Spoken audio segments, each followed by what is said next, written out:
allowed to do this. It's okay. It's okay. Off your mic. It's okay. She off your mic. Chai! Now wow, people wey suppose talk truth to power don't off mic. And if we talk, now 500,000 they go summer us, call them hate speech. But fear not, Maiyegun don't come. Him go torchlight every corner, nooks and cranny of all these bad people where they spoil our country.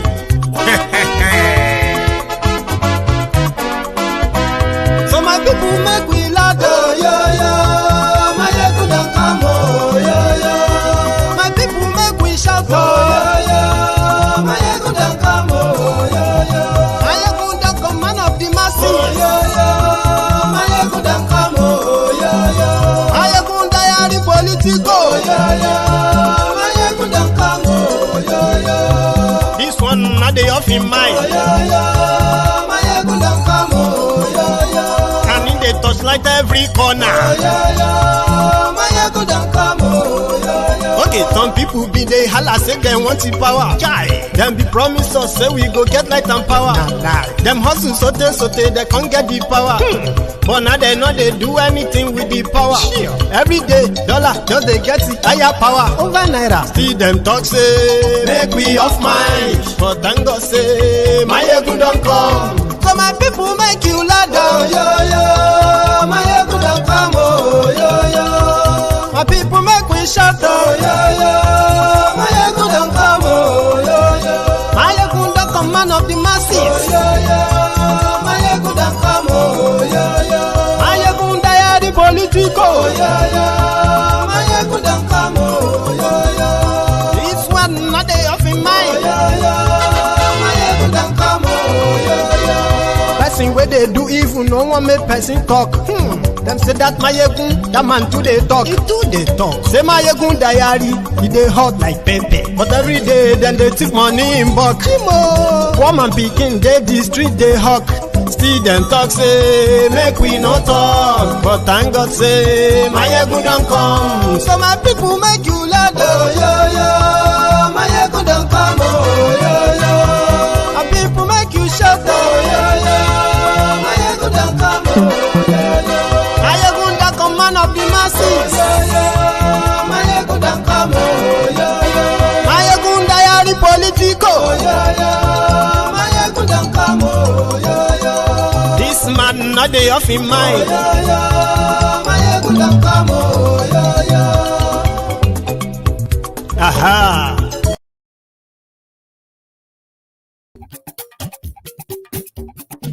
Maiyegun na wa mo la mo do. Maiyegun Diary, Maiyegun number one. Maiyegun na wa mo la mo do. Maiyegun Diary, Maiyegun number one. Maiyegun today. Good evening to you. Maiyegun Diary, Maiyegun number one. Good afternoon to you. Maiyegun Diary. And good evening to you from where, good morning to you from wherever you are watching from. And this is Maiyegun Live. Àṣírí ọ̀jẹ̀lú kì í bò níbẹ̀ o. Maiyegun Diary, Maiyegun number one. Bó bá ṣe eré, àní Maiyegun máa wí.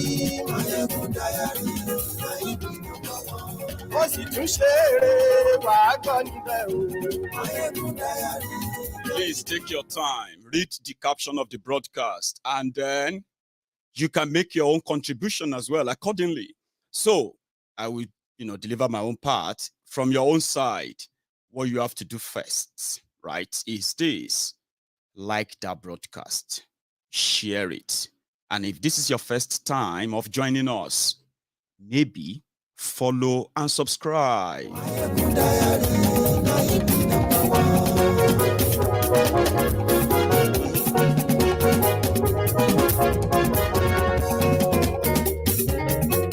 Àní ẹ̀sùn rákì. Maiyegun ti dé.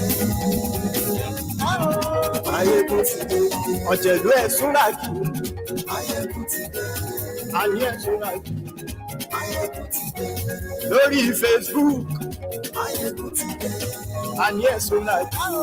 Maiyegun ti dé. lórí YouTube. Maiyegun ti dé. And yes, we like Maiyegun ti dé. My friends in Abuja, if you are watching me from Abuja tonight, your own contribution is going to be of a great value to this conversation. In the last few days, the countries who have their own missions in Nigeria, United States of America, United Kingdom, that's the UK. Hang on. Okay. There's something I need to quickly fix. I think the video sort of kind of blinking, isn't it? I'm going to ask you to give me a minute. I will be back.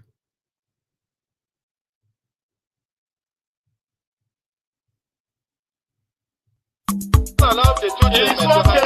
It's okay. Off your mind. It's okay. She off your mind. Like me. Chai!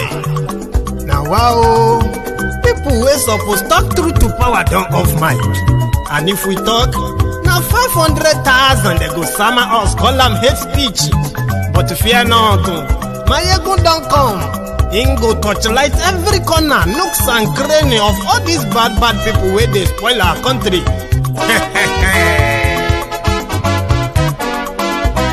So my people make we loud, yo yo. Maiyegun don't come, oh yo yo. My people make we shout, oh yo yo. Maiyegun don't come, oh yo yo. Maiyegun don't come, man of the. Ọlọ́pàá ti ń darí bá.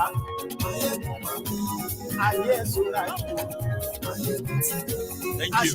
So let me know if the video has stopped blinking like that before we fully get into this. But share the broadcast.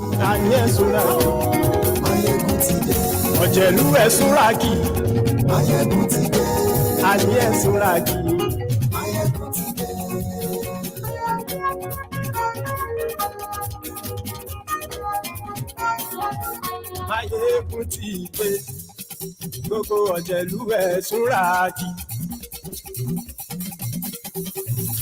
Maiyegun. Thank you very much for joining me. Gbogbo ọ̀jẹ̀lú ẹ̀. I think it is manageable now. Some of these things are actually due for replacement. They are quite expensive to just let go like that. And they are actually very expensive as well, to replace. But don't worry, we'll be fine, at least for now. So if the audio acts up anytime, let me know as well. So the caption for this broadcast is, what is going on in Abuja?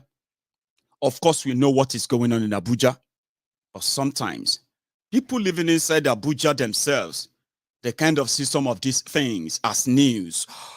Oh, I didn't know that.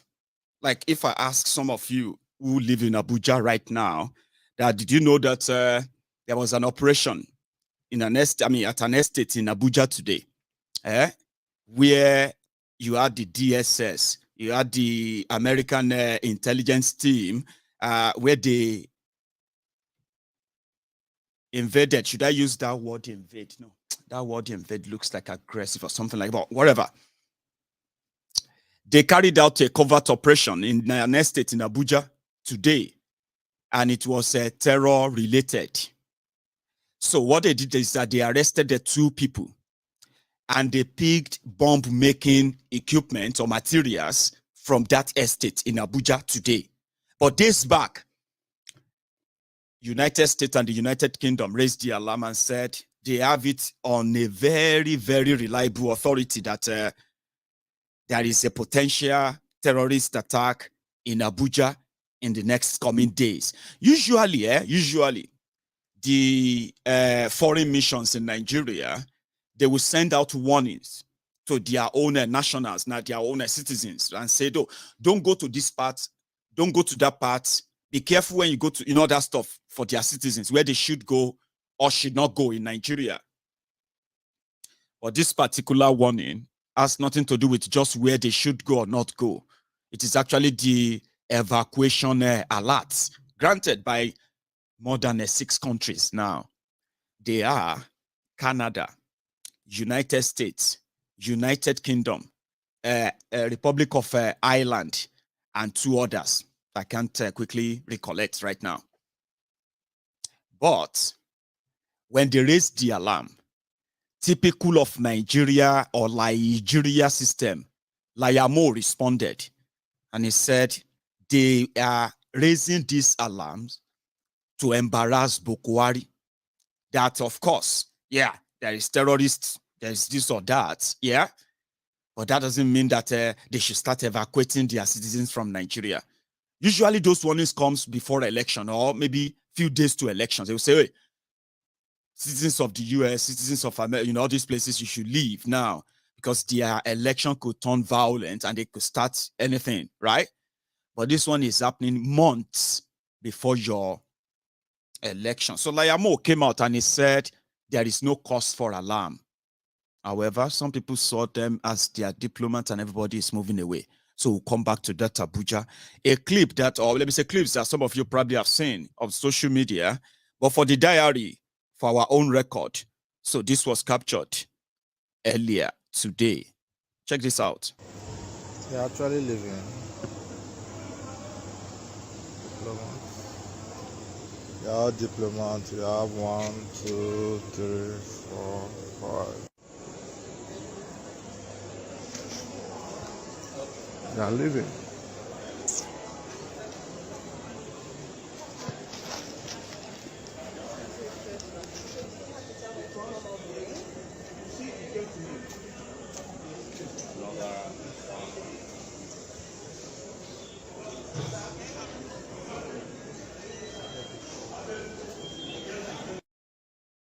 It's just to Nigerians or Nigerian authorities, right? Well, it is normal now.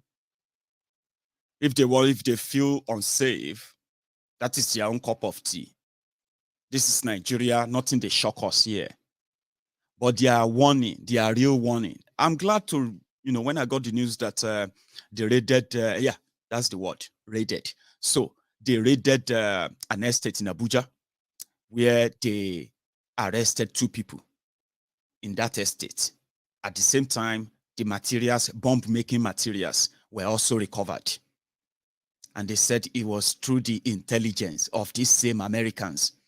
Something that is already causing a bit of, it's impossible. Why would American soldiers come to Nigeria? They have always been in Nigeria. Do you get that now? However, in that Abuja, they said their targets are government buildings, schools, worship centers like mosques, churches, and areas where people are like in large numbers. And they are not sparing all these foreign missions as well, because they are considered as public buildings and government buildings of their countries. So for 7 years, while insecurity escalated in Nigeria, while the killings skyrocketed, the APC, Egbekegbe members, they continue to brag that there has not been any single bomb in Abuja in 7 years. So with what is going on and nobody is going to give the real answers, I will give you a scope into what is going on. We'll do it together. They can't, most of these things are actually public. And when people begin to act like, when did that happen? Oh, I am so surprised. Don't be. Because many of us are always going to see this coming anyway. Not because we wish that evil or, evil things happen or the terrorists have the upper hand. It is because while the terrorists are spreading the fear through all mediums, right? The government of Nigeria is doing absolute nothing to actually end it. Do you get that now? I mean, they have no plan to even punish any of the terrorists. So, just a few months back, Kuje prison was attacked and over 400 terrorist leaders were freed and they were released back into the society. Their identities are unknown, so is their whereabouts. You can't say. But somehow, just after, a few hours after Kuje prison break, yeah, some of those who escaped from there appeared in the same location where they were keeping the Abuja Kaduna rail passengers. They stay kidnapped in March. And we have already been told in 2014, 2015, when Boko Haram nominated Boko Haram to be their own spokesperson, the man that will be the negotiator between them and the government of Goodluck Egbere Jolantan, we said the only way that they could have possibly hold Nigeria to this, hold Nigeria in the jugular this much is when they are able to sustain the campaign of terror. So it was like just one option available for you in 2015. You give them power, you face the terror, and they own it. That yes, we brought you the terror. You refuse us the power, we unleash the terror on you, and you regret for not letting us own the terror. So they own the terror. And in 7 years, more people are killed, more people are kidnapped, and more communities were ransacked and destroyed, and more land and areas are now controlled by these terrorists. That is their effort in 7 years. So conspiracy theorists, you can begin to now pair them together now that their terror cells are now being reactivated in 2 ways. A northerner is likely going to lose that power. I use the word likely. And it is always better to remind all of you what brought APC, Egbekegbe, back to power, which is terror on its own. So there are 2 types of terrorists who are trying to take over Abuja. Okay? The first set who have been trying for the past 12 years, if we say from 2010, for the past 12 years, those are the factions of Alhaji Shekau, right? Then when APC, Egbekegbe, came into power 7 years ago, they created a new version or faction, and they called them Islamic State for West African Province, ISWAP, of Nigeria, with their allegiance to ISIL, and their mission is one, which is Nigeria must be the Islamic capital of entire Africa or the world, or whatever the agenda is. Nigeria must be Islamized. All of you infidels, from north to east to west to everywhere. That's the agenda of Boko Haram. And you have to end the Western education, the advancement of it. Then ISWAP, same thing, but more brutal. In their own, there is more. You have to implement the Sharia law all over Nigeria, something that is so huge, more than their forefather terrorist Usman Danfodio. A dream, a challenge that was too big for him until he died.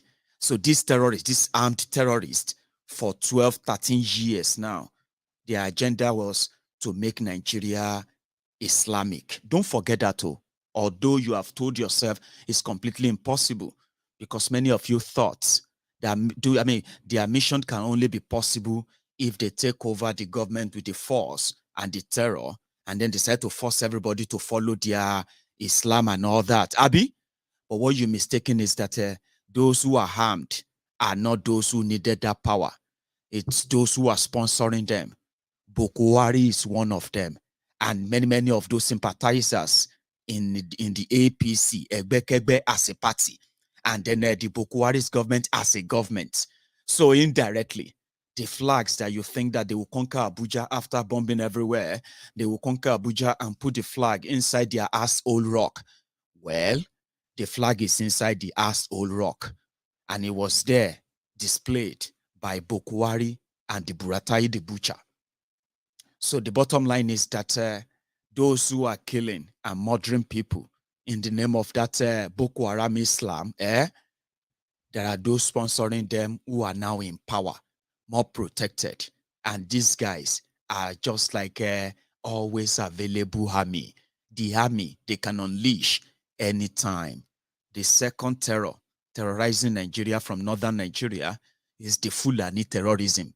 Fulani armed terrorists who have taken refuge inside different parts of Nigeria forest, in the southern part of Nigeria, even in the middle belt part of Nigeria, not even in northern part of Nigeria. These armed Fulani terrorists are celebrities. They are government contractors in some parts. They are working as vigilantes, security, providing security for the same people that they have terrorized or they are terrorizing because they have a deal with the government there. But in the other parts of of Nigeria, they are demanding for land. Do you understand that? They are demanding for land, and Bokwari's government, has been doing everything possible for 7 years to ensure that that comes to pass. That's the second terrorism they unleashed on us in 7 years. So back to Abuja. Those who knows wherever they are, because as it is, put it this way, even if the Boko Haram terrorists, even if they shoot down Abuja in the next few days, as America is warning right now, let's say they shoot down Abuja and they take over Asshole Rock as the government of Nigeria, how are they going to then command the rest of Nigeria to follow them or what have you? But the bottom line is not because they want Boko Haram to take over Abuja. It is that, again, to you, the conspiracy theorist, your conspiracy theory is going to make some certain sense here as well. If you will follow me here. We know that in 7 years, they have taken Nigeria from top to bottom on every level. Abi, the insecurity has gone from bad to worse. Everything has gone from frying pan to fire. And in the last 7 years, the characters that did this to Nigeria or still doing it to Nigeria, they have names, they have faces, because they believe they have immunity to get away from all the crimes, including financial crimes. Do you understand that now? I'm talking about if Nigeria was to be a country, a real place, right now where you have real people. I'm talking about people who understand what these guys have done to them, what they have done to you, to all of us. If you understand it very well, every member of APC, Egbekegbe, who is serving inside the Bokwari's government, they should all be tried for treason. You know what that means? That means treasonable felony for what the damages they have done to Nigeria that will never recover. Nigeria will never recover from this, right? They contributed to the economic wreck. They legalized their corruption. They relooted their returned loot. They turned their guns on the citizens. And they aided and abetted the terrorists by pardoning them using your own money to feed them while they what? They trample on the blood of those they killed and spilled. Now that should be treasonable felony against the people of Nigeria generally. But it is Nigeria. Crime is legal. It just depends on which side of the coin you belong to. So, conspiracy theorists, they brought Nigeria to a state whereby you are not even sure if you are going to have an election. The 8 years that their bogus law allowed them to use simply means who will give them the immunity from the crimes they have committed if they begin to ask them to come and answer for all their crimes. There must be cover up, and there must be those who will cover this up. And if there will be nobody to cover this up for us, I mean, we can return to status quo. We used to be the fear of any sensible person who wants to lead Nigeria. Once you remember that if you touch us, we will unleash this beast on you. Now, what does that simply mean, right? Half of Nigeria right now, northeast, northwest, north central, southeast, southwest, south, which is the Niger Delta, there is no part of this 6 geopolitical zone that is not experiencing incessant insecurity or restlessness here and there, communal attacks that has rendered people homeless, or this particular one, flood, that has also wreaked even terrible havoc on different communities that has made them more homeless as well. Are you with me? The terrorists that they have created, put it that way, the terrorism that they have created has made it even more easier for them to say, your constitution says if there is crisis in any part of Nigeria, that will make it impossible for the government or INEC to conduct an election. The president of Nigeria through your Attorney General of Nigeria, Malamu, they will write to the National Assembly for an extension, including an extension of office of the president, while every other offices will cease. And they have to review this every 6 months to be sure they can conduct election or not. So they have thrown Nigeria into serious security crisis everywhere. They have. And that's enough for them to say no election. Do you know that? Do you know that? Well, they will not dare you. Aha, I like that. I'm just telling you that in this Nigeria, which they deliberately made so, they have all different options. And for one reason only, the desperation, their desperation to cover up for all the crimes they have committed in 7 years. Like I said, they have mortgaged the lives of even the children, generation unborn, as we speak, that if you have to probe them and ask them for every penny, everything that they have dipped their hands in, you will agree with me, majority of them, if not all of them, will end up in the gallows. You know what I mean? They will be charged for treason, for the crimes they have committed against you, the crimes they have committed against their own different oath. But it is Nigeria, so they can always have a pass. So they are now saying that, okay, it be like, say, if we have to now do the elections, or more, it seems that it's going to be between the Southerners. As it be, Atifku, ladies and gentlemen, is almost out of the whole thing. Share you with me? And there are many parameters towards that, which I don't want to go into. So what if Tifnumbu become your president? What if Obi become your president? That's a Southerner. So what would he actually be reminded of, that this is Nigeria and this is not Lagos? This is Nigeria, this is not Anambra. Or this is Nigeria, this is not Ondo, if Showore become your president. So there must be something that will always remind you that wherever you think you have, then you have more to deal with in case if you come for us. 400 terrorists escaped.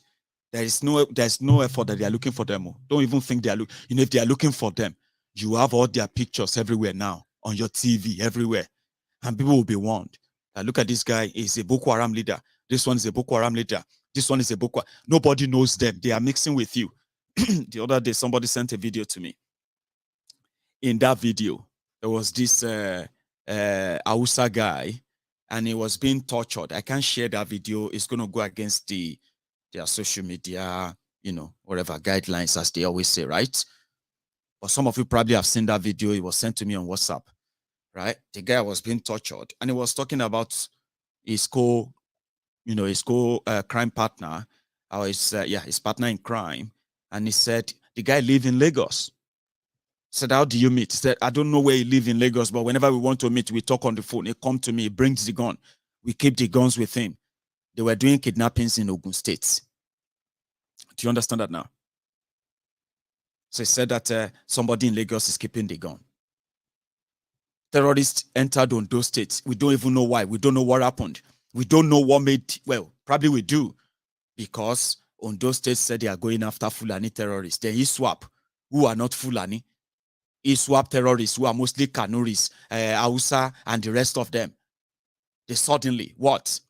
They entered their Ondo State and killed more than 80 people, innocent people. And they claim responsibility for it. They said they are now in Yoruba land.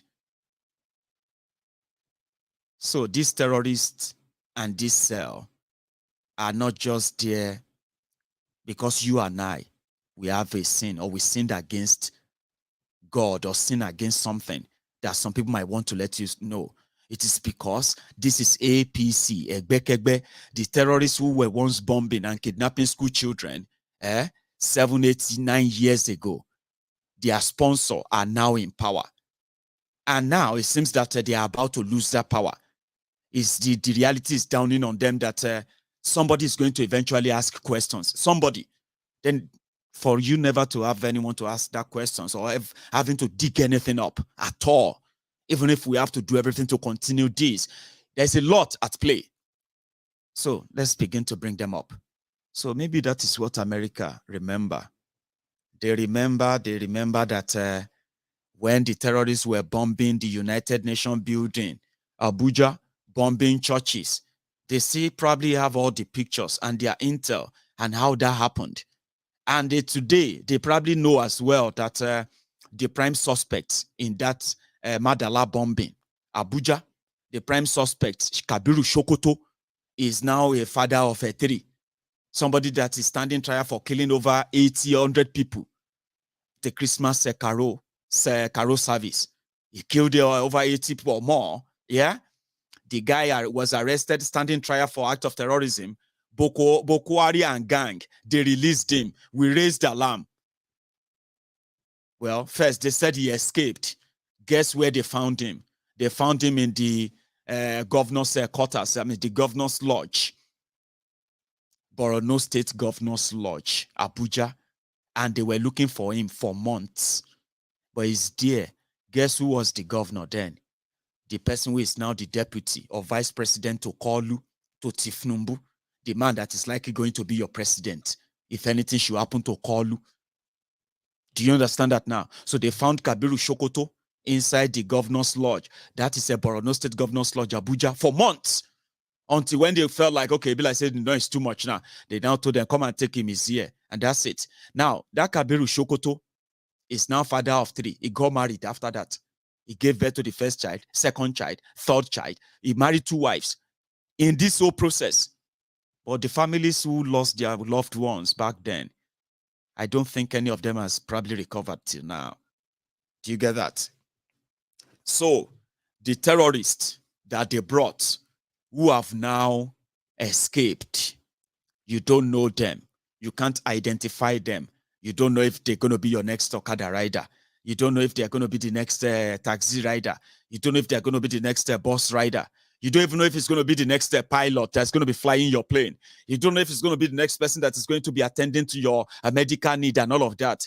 But with what Nigeria has become, the entire system is now more infiltrated. And the only thing that can end this is like when you see a tumor, like a cancer. The consequences of APC Egbekegbe of 7-8 years is like this tumor. If you want to save the host, you have to cut the tumor, or the source of the tumor. Nigeria is the source of this madness. If there is no Nigeria that is feeding their greed, if everybody have to make what they eat from every part of Nigeria and in their own independence region, right?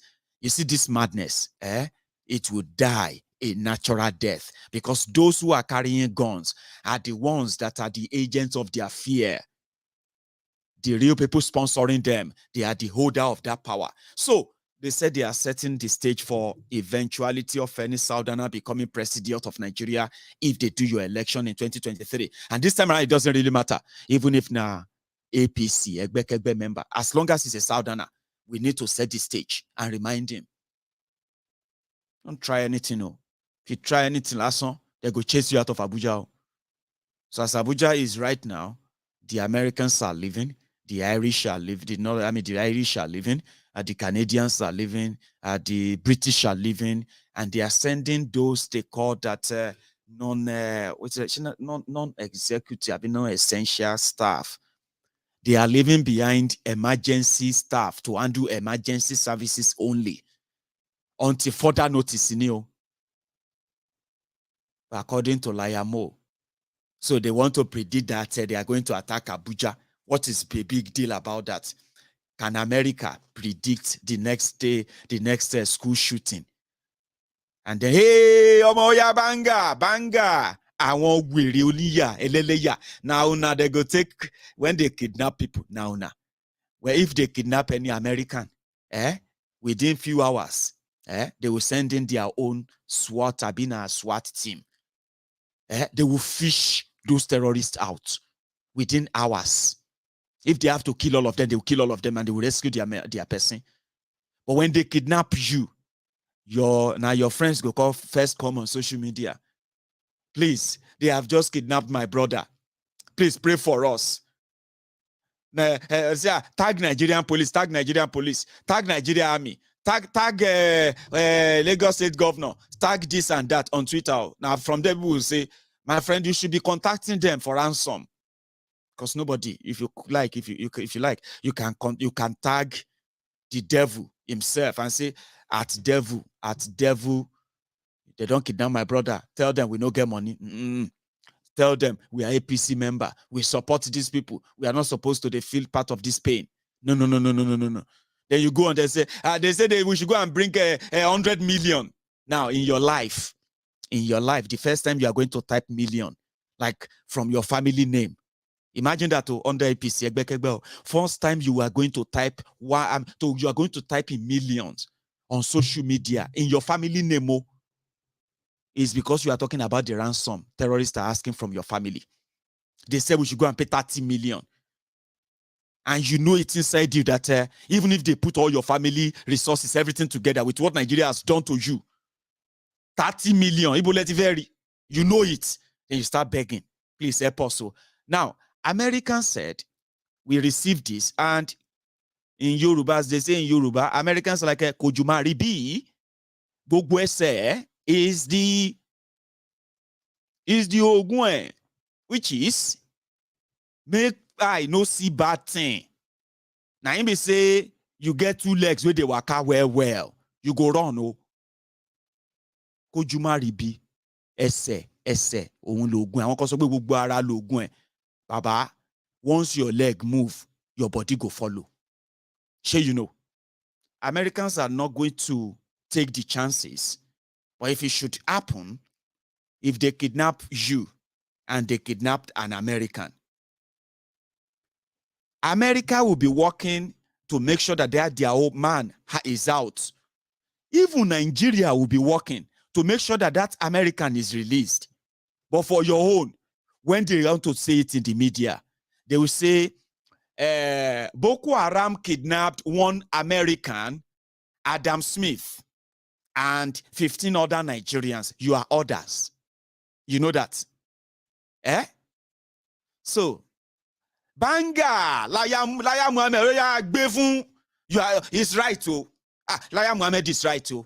The people that are telling us that terrorists are going to attack us, how can they not predict when there is going to be the next school shooting in America? Oshe, that's why I like my Layamo. Oyafun or Deniel or Degidiniel. When we talk about value here, if they kidnap Americans and America is looking for their citizen, even Nigeria will be joining them to look for that American citizen. They say, but hello, sorry, who are you? I am here to represent Nigeria in the search. Well, we are searching for the American citizen here. Now here, you say, yes, I'm searching for American citizen too. Say, but they kidnap other 15 Nigerians. Of course, yeah, we know that. We are working on it. Yeah, we are working on it. We are more concerned. We are more concerned about this, because we know that, because matter. Even in your media, like I said, 2 Americans kidnapped. They say terrorists kidnapped 2 Americans and 18 Nigerians. And when they start typing the list, John Smith and his wife, Mrs. Smith, they were on their way to Obudu. Oh, they are on their way to Sokoto Caliphate, and then they got waylaid and they got kidnapped. Their driver, their 8 security men, they kidnapped them. Their cook, their interpreter. They kidnapped the person, the driver of the 6 vehicles, convoy they are using. But they will not name all the people kidnapped. They will say they kidnapped their driver, their cook, and their security, 18 others. You are others. 18 others. So the Weres are using you to catch cruise. You they say na banga. Now true, Jare Maiyegun, tell them. See others talking, others. Senator, Senator, we are sad to announce the sudden death of Senator Ishaya Mashaku, who died when Boko Haram terrorists attacked this convoy, and he was killed with 11 others. You are just others. Others. I'm saying this because you know what I'm saying. The people that should be so honest with you, they have been so dishonest. They have a lot to keep. And the consequences of them hiding a lot from you. When they eat the menace of Fulani terrorists, I won't forget this. When they were, when they kidnapped people in Ekiti and in Ondo, they invaded farms in especially Ekiti. Fayoshe was there. You remember that time? They caught somebody head for Ekiti. Why now? Because they said, don't come to our farm and, you cut off their head. Kilo letonye. Layamo came out and said, they are not Nigerians. They are from Niger, from Cameroon, from Chad, from this, from that. The people said, how did they get into Nigeria? The audacity to say they want to feed cow in Ekiti. Che Ekiti and Chad, then share bodani. Habiboni Chad ati Ninje atondo ti share border. Well, it was the same Layamo saying, don't believe them. We are dealing with that. Last, they can't bring a certificate. So Yamimo will sign your land or your life. Everybody can't wonder, say, land or life, bawo, kilagbe kileju. Waiting we carry, waiting you throw. You say these people are not from here. If somebody is from Jokoto, can't they kill somebody from Ekiti? You can't say Ekiti should give him land. How did they do that one? Everybody can't be surprised. The confusion can't last. Now, last, it increased the insecurity. It also increased the disunity, the division, the near breakup of Nigeria that we are witnessing today. So now the Americans are leaving. It don't really matter because nobody all of us get anywhere to go to. If I'm in Nigeria right now, they say Americans are leaving. These ones are leaving. That one I will say, well, save Johnny. We die here because I don't get anywhere to live to. Except say then chase me.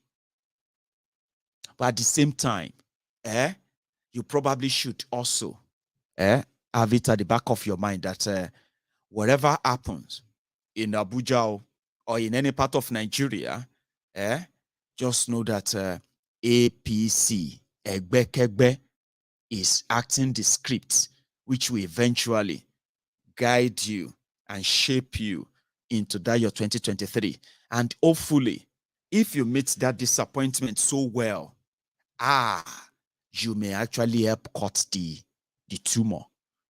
APC, Egbekegbe, is that tumor that has now grown out of a mismanaged Nigeria. With them, everybody can see through the skeletal shape of the entire Nigeria. And in fact, everybody found their own space. Oh, so now here I belong, Sha. I just do shakara out this way. So now here, you know what I mean? They have put everyone in his place. And they are now trying to say, to make you look like you know well. For after seeing the light and said, well, I don't want to be part of this anymore. So they want to make you look confused, but don't be. Everything that is happening now, that will be happening, is just according to their script.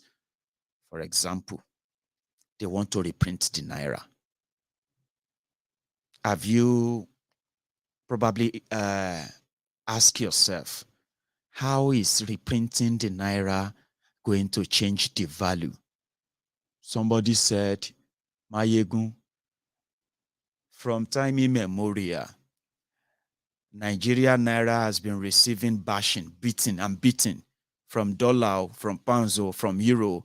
It got to APC, Egbekegbe time. It can't be like saying a stabbing that they stabbed the Naira. Because maybe it made them disguise some. Maybe if they change the face, change how it look. Some of these other world currencies and all that, maybe they will begin to respect the Naira. But that's a joke. Because that is, if you like, go and get the world best graphic designer and everything you want to do. That redesigning or reshaping or anything of your currency is never going to increase or decrease its value. Do you understand that? APC, Egbekegbe through Emefiole, they have destroyed the economic fabric of Nigeria with lies, kickbacks, and so many other corruption that are now paying back. Redesigning it is just a disguise.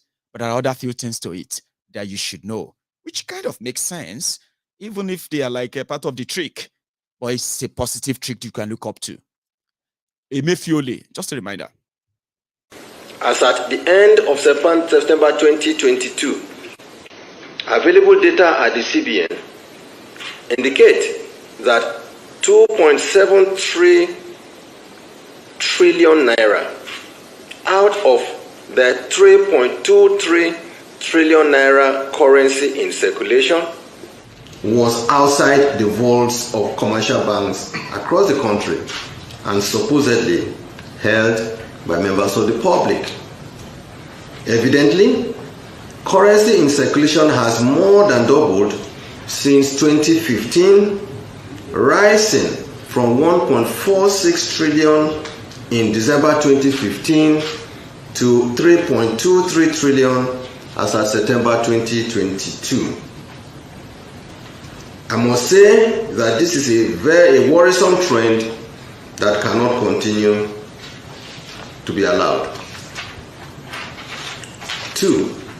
Worsening shortage of clean and fit banknotes with attendant negative perception of the CBN and increased risk to financial stability. 3. Increasing ease and risk of counterfeiting, evidenced by several security reports. Indeed, recent developments in photographic technology and advancements in printing devices have made counterfeiting relatively easier. In recent years, the CBN has recorded significantly higher rates of counterfeiting, especially at the higher denominations of 500 and 1,000 naira banknotes. Although global best practice is for central banks to redesign, produce, and circulate new local legal tender every 5 to 8 years, our existing series of banknotes, the Naira, has not been redesigned in the last 20 years. The bank remains resolutely determined to achieve the objective of its mandate as enshrined in Section 2B of the CBN Act of 2007 to ensure a strong and effective legal tender. It is therefore no longer tenable to continue with business as usual, especially given the continually evolving circumstances that would impeach the optimal performance of our Naira. Furthermore, we believe that the redesign of the currency will help deepen our drive to entrench cashless economy, as it will be complemented by increased minting of our e-Naira. This will further rein in the currency outside the banking system into the banking system, thereby making monetary policy more efficacious. Also, in view of the prevailing level of security situation in the country, the CBN is convinced that the incidence of terrorism and kidnapping will be minimized, as access to large volume of money outside the banking system used as source of funds for ransom payments will begin to dry up. Ladies and gentlemen. Now that part where I want to start from. Now that part, go. According to Emefiole's plan, none of this is to strengthen the Naira, but he's telling them that it is to strengthen the Naira. But let's take it piece by piece now, okay? Because there are good sides. But as always, Nigerian system or Nigeria way, fire brigade approach. Emefiole he's tried all the tricks in the book to get the Naira to work normally. And all the trick he tried, he has failed. You see this particular one, he decided to use some buzzword, some trick as well, to get this approval to redesign the Naira. Guess what? According to Emefiole, you are supposed to have a total of about 6 trillion Naira cash. You see all that money they see everybody they trade, You won't buy something and you keep money in your colo, all those money, that you are using to trade every day, including the ones in bank and everywhere. They were supposed to be about 6 trillion. But Emefiole said, out of that money, money is something you have to keep using, okay? There are some that are going to be dormant, some sort of dormant, like money like you starch, like the money you put in your colo. Those are supposed to be the dormant money, but they are usually not so huge, supposed to be so huge to run into, trillions, except if there are some people who actually really have a large sum of it in bags, stock somewhere. You know what happened? They said the money in a year, that money in your hand supposed to circulate in that Nigeria, pass through the banks and all of that, because they have numbers. They said out of the almost 6 to 7 trillion money in Nigeria, only 3.5 trillion they can trace. Do you get that? Only 3.5, which means the money in bank, the money in that buka cafeteria, the money inside the pocket of that Okada man, that, all of that every money in circulation that CBN can trace. Now only 3.5 trillion. So where is the remaining 2-point-something trillion? So according to Emefiole's theory, that money is the money that is in the hand of terrorists. Are you following? It must be the one that those terrorists are collecting as ransom, kidnappers. Yes, I'm very sure. Let's change the money then, so that we can make that money useless. Do you get that? Yeah, 2-point-something trillion. Emefiole lost 2.5 trillion Naira into the hands of those, into the dark hole that he cannot tell you where the money is in Nigeria's circle. So automatically it must be in the hand of the, you know what I mean? Or it is in the hand of the Nigerian thieves. They stock the money in the house. Yes. Oh, they want to use the money for election. That is why Nigeria Naira is very weak. These people imprisoned the Naira, Nisha. Very, very, very genius. let's print another one and change the color, change the look and everything. So that these people who are keeping this money, maybe they will bring the money out. Abi, to put it in the bank, to get a new one. That's Emefiole's theory. And in fact, it is such a genius idea that the terrorist or anybody who is keeping this money, stockpiling money, since they cannot spend it or they cannot put it in bank, are you with me?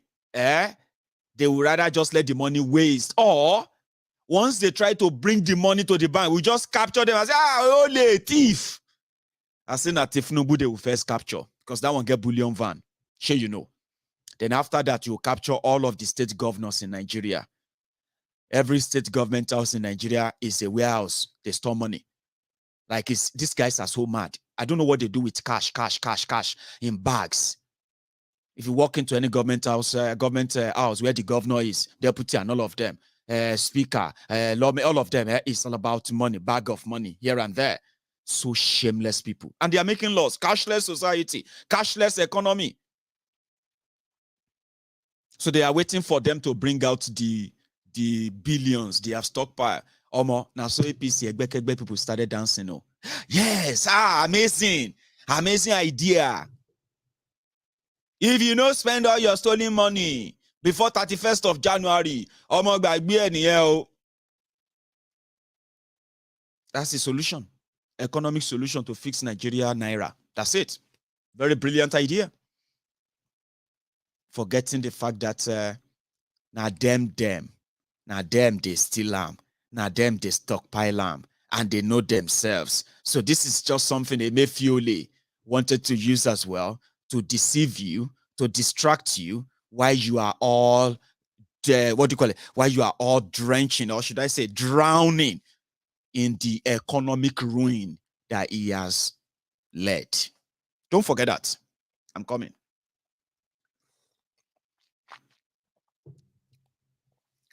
So kidnappers don't keep cash. Maiyegun, how did you know? They suspect you this guy. How do you know that kidnappers don't? No, I do know. They said it. Because they don't need the cash. What they need your money for is to give it to those who are supplying them weapons. And who are those supplying them weapons? They are those who have the real contact in the same midst of those who are supposed to protect you. Military, police, and the rest of them. So kidnappers don't keep cash. Politicians do.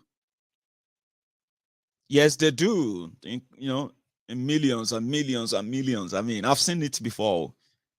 Remember, I've participated in their politics in Nigeria before I left Nigeria. I told you that before, Abi. Even as my big town, Odogbolu, as it is, right? I participated and I saw money, I saw cash. All these shameless people. But I didn't know it was a bad thing then anyway. Or maybe I did know it was a bad thing and I couldn't do anything because I was just, I saw them, real money, bags of money that they want to share for people, and the ones that sometimes when they bring the money out, you'll be wondering, where did they bring this money from? How come the money get mode? Even right there, people will be saying, my friend, that's what did they call them? Shit money, they smell. Well, this one look like they don't do ritual for Amo. It be like say, would you a bolele you? Say, Baba, I told you issue. I told you ogun. I told you a bo. If na Naira, I go spend them. That person where they tell me that and still probably is going to watch me tonight or is watching, probably laughing. Yeah, that's how much money they stock everywhere. So to save, to gain back control, this is the interesting part. Or should I say, this is another part too. According to Emefiole, which has contributed to the wreck and ruin of the Nigerian economy, and the role he played, the role the CBN played, the role the criminals made him play, which he himself is one of them, for 7 years. After that, he lost control of where is 2.3 trillion naira. I don't know where the money is. I'm talking about cash.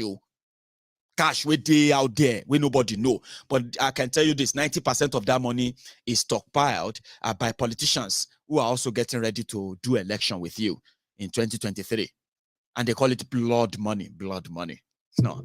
So Emefiole believe that the moment they take everything where you feel give back, if you bring them back, yeah, and the new one is designing, it are now released. So it can now control the release of day, you know. Say if I have, if I have 100 million naira, for example, and I put everything in my bank, okay, that's my money. Like over time, that's my 100 million. And then on the 1st of February, 2023, a day after all the money I expected to have been submitted, now I don't have any money. So I just go to my bank and I said, I want to take 80 million out of that money. Which one are they going to use to pay me? Hello? I'm just asking, like, Ogbon Sodiki, Ogbon Emefiole. Because that's the question. It's always good, like, to fight counterfeiting. Counterfeiting. To fight that, to fight, any other thing that you feel like is posing. Every other thing that is posing threat to your national currency, they're exposed to fake. Normally, that's what happened all over the world. It's true, okay? They reprint money, they redesign them, had some little here and there, so as to differentiate between currency and those who are stockpiling anything and all that. Yeah, they do that.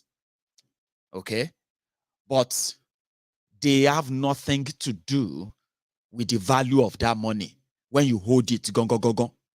Okay, American dollar, $1.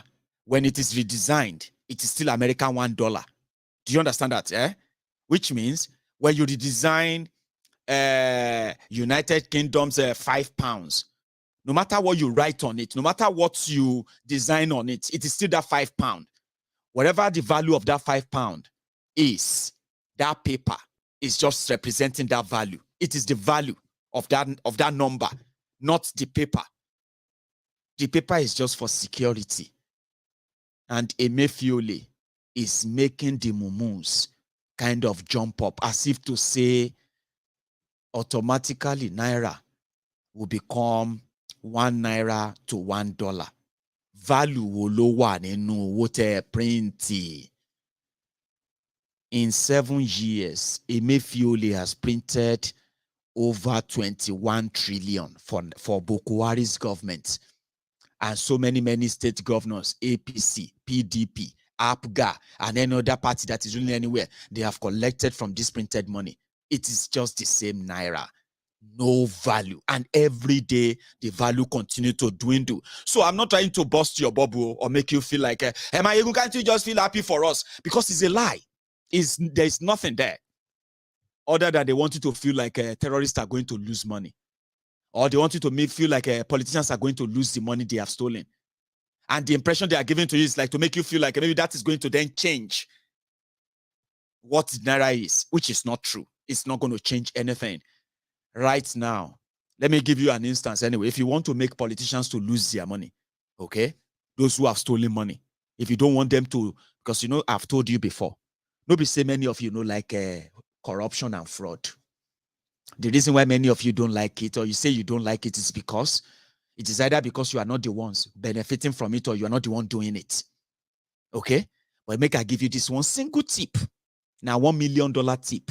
If you really want to punish the criminals who have stolen money from you, and they put the money in different tanks, septic tank, underground tank, burial ground, everywhere. If you want to punish them this time, between now and January 31st, they are coming with the money to buy that your house, that family house that is in market now, that nobody wants to pay that money for because they believe that it is an old house. Nobody is coming to buy that your family land because of the money you are asking for the past 1 year. They are giving you ridiculous money, so you have not sold it. Suddenly, you see that your family house will look like a wreckage.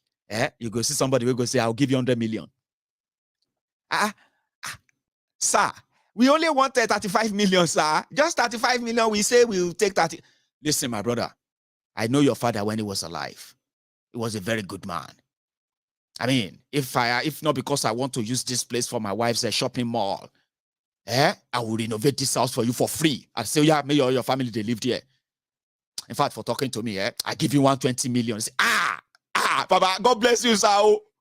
God will bless you. Gidigon, sir. All your enemy go die in you. Because they can't take that money to the bank. You will take it to the bank because you just sold your family house. You see that your rickety car? The one you put for sale, 450,000. Somebody is going to come in and offer you 1 million, 2 million. You say, AK, you don't sell that your car? It is called money laundering. Thieves don't lose. They have nothing to lose. People who stole from you, that Emefiole is telling you that he's targeting, they have nothing to lose. Because the ones they are keeping in Emefiole's bank is still there. When they print new ones, they will take them out in that new note Emefiole is printing. But you see the one they stock at home that they don't want everybody to know about. They can use them to buy your life, buy everything around you, and share it right now. They can begin to buy palliative. You can begin to see trailer of rice. And you see, somehow, that's not their plan. I don't know their plan, but it will never be their plan to blow the money on you. Because if their plan was to blow the money on you, why did they steal it from you in the first place? Ask yourselves. So soon, you are going to be seeing philanthropists here and there. Election kukumbo. Election is coming.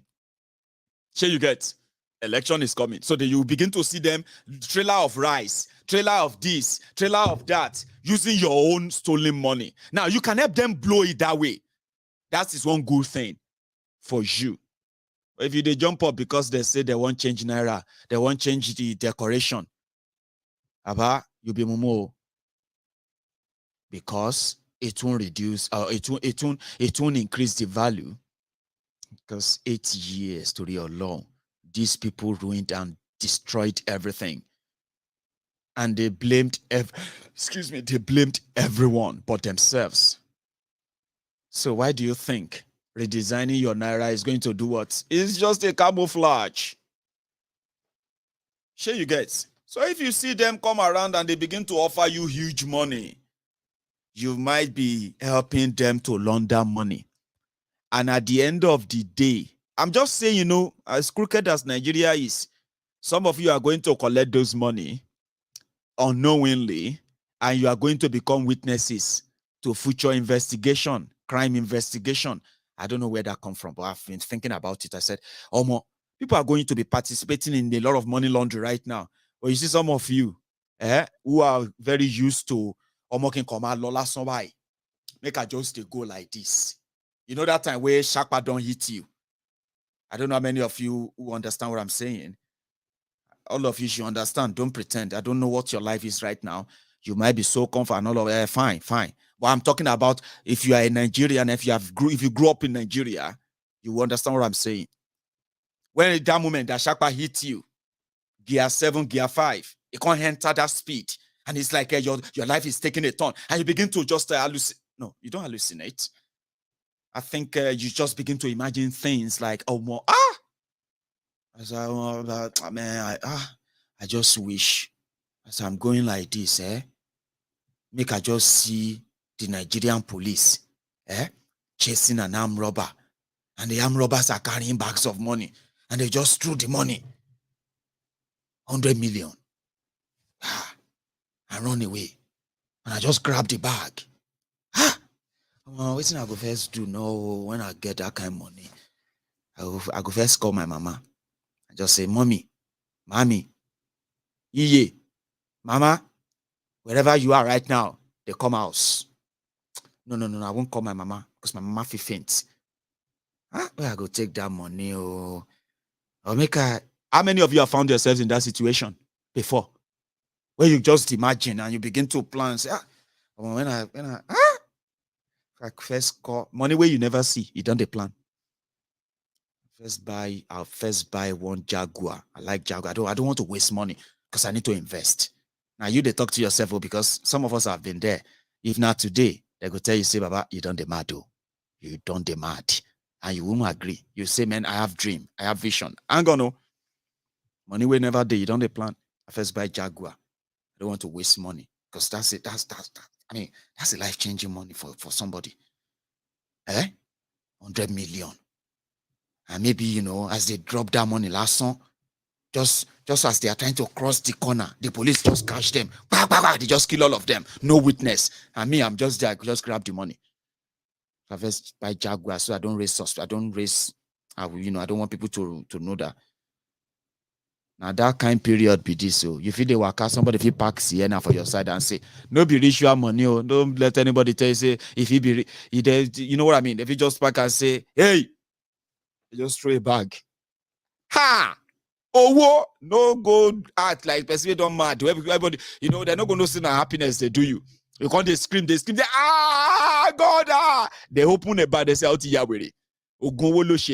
Carry that money, or ya shenam, SOS. Because this is the time those who actually have I'm talking about 2.5 trillion naira cash. Cash in the hands of those we don't know. And according to Emefiole, they want to force them to bring the money out. I'm just joking. No, that one no happen. No, you know, if you see anywhere where they pack Sienna, then throw a bag. Now money they inside run. No, I go run. No, I not go even open the bag. But I will run. Sure, you get me now. But nevertheless, they said they want them to return them, and if they can't return them, they'll probably have to pump them in, which will further heighten the inflation you're already dealing with. Remember the one you are dealing with right now. This Emefiole was the architect of it. Printing money. And we need to print more. If they kidnap you, I'm gonna. If they can't say all the Naira, no good again. For example, now, when he mentioned ransom payment to kidnappers, Now, if they say from 31st of January 2023, that they will change the money. The last day you will spend the 500 naira, 200 naira, and 1,000 naira note you have now, okay? And then terrorists, as Emefiole said, let's say the terrorists have money too, and they can't take the money to the bank. So the money waste, fine, good. So which money are the people who are still in their custody yet to pay ransom? When they want to pay the ransom, which money are they going to use? Old money or the money from the bank Emefiole just printed? Which money? Okay, now there's no sign that insecurity is coming down with what we are now witnessing, Abi. Now, if the old money end on 31st of January, they can't kidnap you on the 1st of February. Which money they go take pay your ransom? Which one? Emefiole money or which one? Anyway, he's been printing it, and once they start bringing them out, you should be bracing up for further inflation, food inflation at 21%. Omo, that's another lie. I'm coming back. They said inflation in Nigeria is 21%. The highest in almost said the world. Omo, una they try. You know what? See us here in the UK, our own inflation don't enter. I think our own inflation don't enter 8%. I'll be 9%. People don't they choose whether to put on electricity in their house or to put food in their belly. If UK inflation enter 21%, you will see that alimajiri is not limited to one culture or one tribe. It is general. And waiting the cause and be lack of, I'm coming. I did talk too much. But I'm coming. Talking about inflation. This guy, the Genesis Central Bank inflator. Right? That is our job, right? To print is about saying lending money. So there's no need putting all the controversy about printing on money as if we're going into the factory, printing Naira and then distributing on the street. It is very inappropriate for people to just give some coloration to the word printing of money as if it is some foreign word coming from the sky. Okay, so I think it's important for me to put it this way, that in 2015, 2016, the kind of situations we find ourselves now, which is even worse than what we faced in 2015, 2016, we did provide budget support facility for all the states of this country. That loan remains unpaid till now, and we are going to insist on the states paying back those monies going forward, since they are accusing us of giving them loans. That's what they're saying. And most countries in the world today are confronted by not only health challenges coming from the pandemic of COVID and also economic crisis and the rest of them. And what I keep saying this, it will be irresponsible for the Central Bank of Nigeria or any central bank or any Fed to stand idle and then refuse to support its government at this time. And what is being done, right, is being done in any climb. And at the last Monetary Policy Committee meeting, I did say, and I gave data about what is being done, even in developed economies, about what needs to be done to shore up their economy and take them out of recession. Nigeria is unfortunately in a very bad situation. I'm not going to pretend about it, in the sense that we are facing problem about productivity output, which is GDP. Luckily, we managed to just come out of it with a hair's breadth, and we are working very hard to see how we can not only have our head above water, but get our waist above water. That is what we are focused on right now. And of course, we're also confronted by issues of inflation and prices and the rest of them. And so for us to begin to see that some people playing some games, trying to come up with overheating this polity, talking about printing of money, I think is very unfortunate and totally inappropriate. And I would like to advise that this should stop. We should all work. I would like, Emefiole, I would like to be polite. No, it's you that should shut up. Say that to him, Joe. We would like to be polite, so shut up, Emefiole. Don't tell us to shut up. Thank you, Jare, Director Scott. They have just told me now that the reason why me are they always they sweat every time I want to check my bank balance is because inflation in the UK is 10.1% or more. 10.1%. Timi when from Russia, in Ukraine, and I they pay. Shall you get? If it should enter 20%, even myself go carry placard and say, save our soul, because our soul is going to be probably a threat. Because I can see it now. 2 months ago, put it this way. In the beginning of the year, before NATO, Russia, the rest of them started waiting at the start. So, my gas was 96 pounds a month. My electricity was 92 pounds a month. Fast forward to July, 6 months after the middle of this year, my electricity jumped from 92 to 148, nearly 150 pounds every month. My gas jumped from 98 pounds to 180 pounds a month. Okay. And that didn't last. Between July and October, they sent me another letter. Hey, listen, this thing will go up again. In fact, do you know how much I pay now? For my gas, I now spend over 300 pounds. 300 on my gas in a month. And I still have to go and watch and make sure that, they run out already before the end of the month. 300. My electricity has also jumped up to 243 pounds a month. That's 92. This same year. And they have also told us, when we get to January, February, we will brace up again. Because you see that gas, if you enter 400 a month or 500 or more, I go carry. You see what I'm talking about? But in Nigeria, where your own inflation jumped from 3.5% in 2015 to over 21%. They say 21%. I said, no, I don't believe it. They say 10% increase in the UK, inflation UK. Will I say that one about 300% in some sector? But majorly, you can tell, something of £1.20 is now £1.70. Something of £2.30 is now probably £3.15. Now we can see those jump here and there, and all of that stuff, Abi. But you see in Nigeria, even the result of the inflation beats the logic of economists who actually who monitor inflation. You know, there are people who are very good in monitoring inflation in the different countries. And inflation is like what you say. You have what do you call it? I'm coming to that anyway. But there are those who monitor. How is it going? It is And they can't manage that of Nigeria number. It's unbelievable. Like, how comparable? Like, it beats all logic. Right?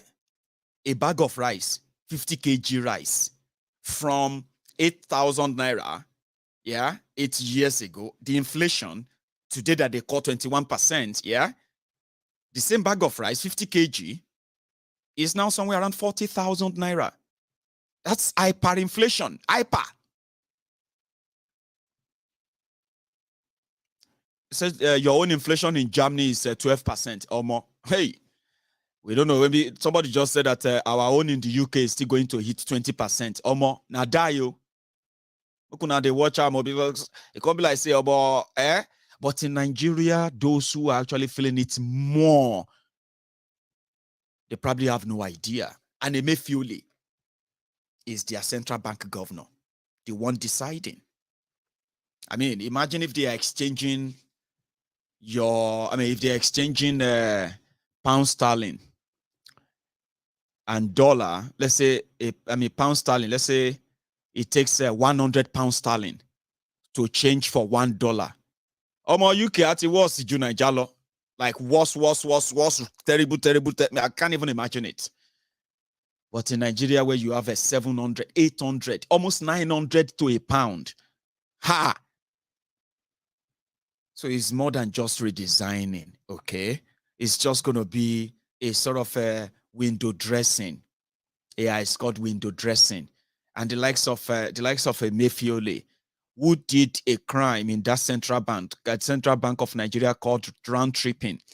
The same Emefiele who gave Dangote the spare key to Nigerian savings in Central Bank of Nigeria. By the time you begin to probe him and those who actually backed him, you will come back to what I told you.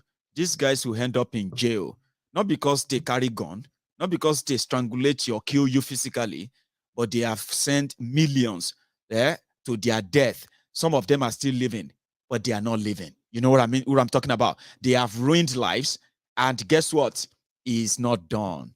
Let him redesign your Naira and tell us how that is going to curb corruption and stealing of money, when the same people will mount the pressure on Naira by pushing and then commandeering. I think that's the word, commandeering the limited forex in Nigeria, which is your dollars and every other forex they want to. They commandeer them for their own use, for the school payment of school fees of their children, payment of their medical bill, payment of for the properties they loot to buy abroad, and many places that they intend. I mean, they mount pressure on the central bank to provide them the forex, and your Naira continue to take the heat for it. So when they look around and turn and say, we have a solution again, and then you look back in another few years and you're like, same, they will end up in jail. They shouldn't be, and rather than them ending up in jail, they are even giving themselves honors. Can you believe that? They are honoring themselves. They are giving themselves a national honor, OON, OMFR, OMF, MFR, GPD, GPP. You know, that is how ridiculous it has become when you see criminals lording it over a country. Now, charlatans like that are always going to be your driver. I mean, I wouldn't probably want to be in the same bus with people like that if I have a choice. But you do have a choice. I have a choice. You can choose never to be in the same boat with them.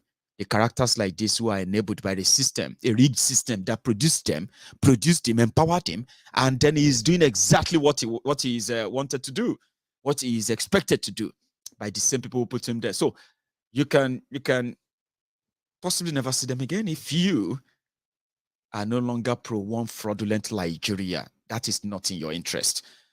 I rest my case. So I'll take calls. I'll take one or two calls, okay? Then we can call it a night. Tonight. So, but before we do that, I'm going to go make myself another cup of tea, okay? Because no matter what you say, people will do what they will do. Some people don't take Nigeria matter. They don't take and go Kilimanjaro. Obedient. I saw you. They say they take Nigeria matter, go Kilimanjaro. Because of Obi, you can laugh. Hello, Nigerians. My name is Gershon Ogulita. all the way to Tanzania here to do peace for the future of our country. In October 2020, I marched with the youths for NSAS. That march was disrupted by the government. On the 24th of September this year, I marched with the Peter Obi movement, which the Labour Party supports. Now I think there is no better place to announce the coming of a new Nigeria than Well done, sir. Others took their own, they took their own prayer point to the graveside of Alao Akala, all for Nigeria. Baba Bawama Law.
Àwọn òkè ìgbàanì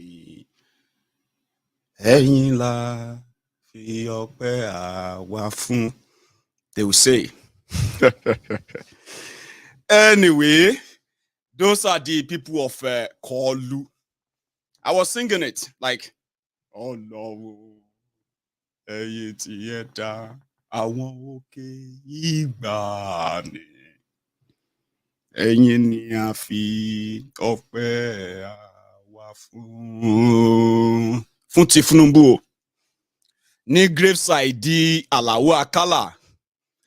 Omo, if you think say you never see grace, you want to see grace, pay attention to Nigeria melodrama, right? And mostly on MaiyegunDiary Politico, I keep the record of them all the time. Clowns, jokers, liars, manipulators, deceivers, pretenders. And on here, we get to see them for who they are. And you probably will learn how to as well. If you stay back. I'm coming. Let me go make my tea.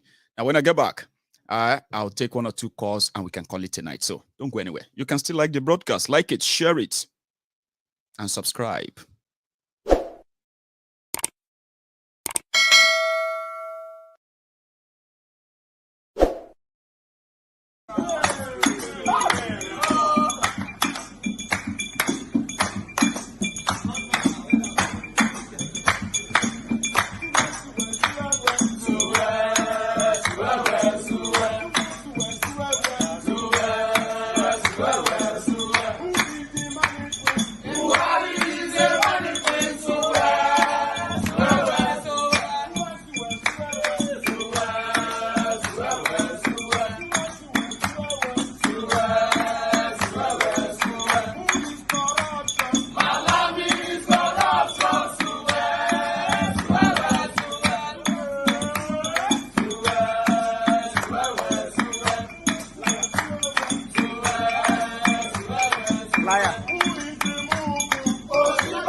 Hello there. Hello, my good general. The Prince Judgment. Baba, with the hell. Thank you. I greet you too, the Prince. Yeah. Baba, this guy, Emefiole. The guy. Why you? Now why you, man? Let's say Konima die, Konima bury him. Konima bury him. They see through, but here we are. We know. Oh my God, my good drama. You know the thing where they funny me is this APC colonized government. I know they say everybody in a cow. Yeah, you know say when they put the way they take stick, they control cow. You know, put rope for cow neck. You know, they think everybody just not like that. You get what I mean? All the Nigerians. You know, this Emefiole, is he not the one that bought 100 million naira of this for presidency? I even forgot to add that too. And now they bought 100 million naira APC form for him. They branded vehicles for him, and later came out and said he was just joking, that he wasn't really interested. 100 million naira, boom. You see, it's a joke. It's the same chief that wants to help us now to locate the way to cop chief. You know, that useless in the current. You get what I mean? You know, is it not laughable, my good general? I mean, people are saying that's a very good idea, and that is why I pointed the part out, okay, and said, well. So he lost 2.5 trillion. He wants to get it back. He know he may not get them back. So maybe those people should lose the money, and that is a good news to the average Nigerian. It's mental. It's not about 2.5 million. Do you know what the guy with his gang 1 or 2? Tell us. You know, before any money is going to be print or printed, do you know that they are going to pay billions to print it? If you say they want to change color of money as you see it now, as it is in Nigeria, it's going to cost. You have to pay again, billions. If they tell you how many billions they are going to pay for that, and it's out of Nigerian taxpayers' pocket, that money is the money they want to use for the election of 2023. Do you understand? That is another aspect. They just want to, you know, steal another huge amount of money. Because what is selling or what is a broadcast makes no sense. Just as you analyze it, it makes no sense. That can never cover anything. Do you want me to add to your shock list? Sure. Let me add something to your shocking list. Talking about printing money. Sure. You know the person in charge of the company printing money in Nigeria. Do you know that person? No. You don't? No, I don't know. Well, to be honest, the person who is head of that department of Nigerian printing and minting company is Aisha Buhari's brother. Just so you know. Can you imagine? That is it. That is family business. No, it's always been. You know, that is a racketing, my good general. You know, so the guy is a crook. You know, he was in Jonathan's government. Yeah. And these people saw that he's a very good, smart criminal. He's probably very good in what he does. If you could manage to help PDP to share $2.5 billion security vote of Jonathan, and including how they changed the money, including areas where they needed the raw dollar cash, Emefiole ensured that central bank provided everything. You get that? We'll go keep this guy. He's a good guy. Exactly. But look at what he's done to Nigeria in 7 years, Prince. They've destroyed the economy completely. And they are not slowing down, my good general. No, they are not slowing down. You see, another aspect is of this, you see that ship that they showed us that they're bombed. Yeah. There's something that we didn't figure out there. You see, if you look at that ship, you know that any ship that comes into Nigeria, before it gets into the territorial water of Nigeria, there must be a signal Yes. No matter And you how must that, no receive matter how clearance. small. Mhm.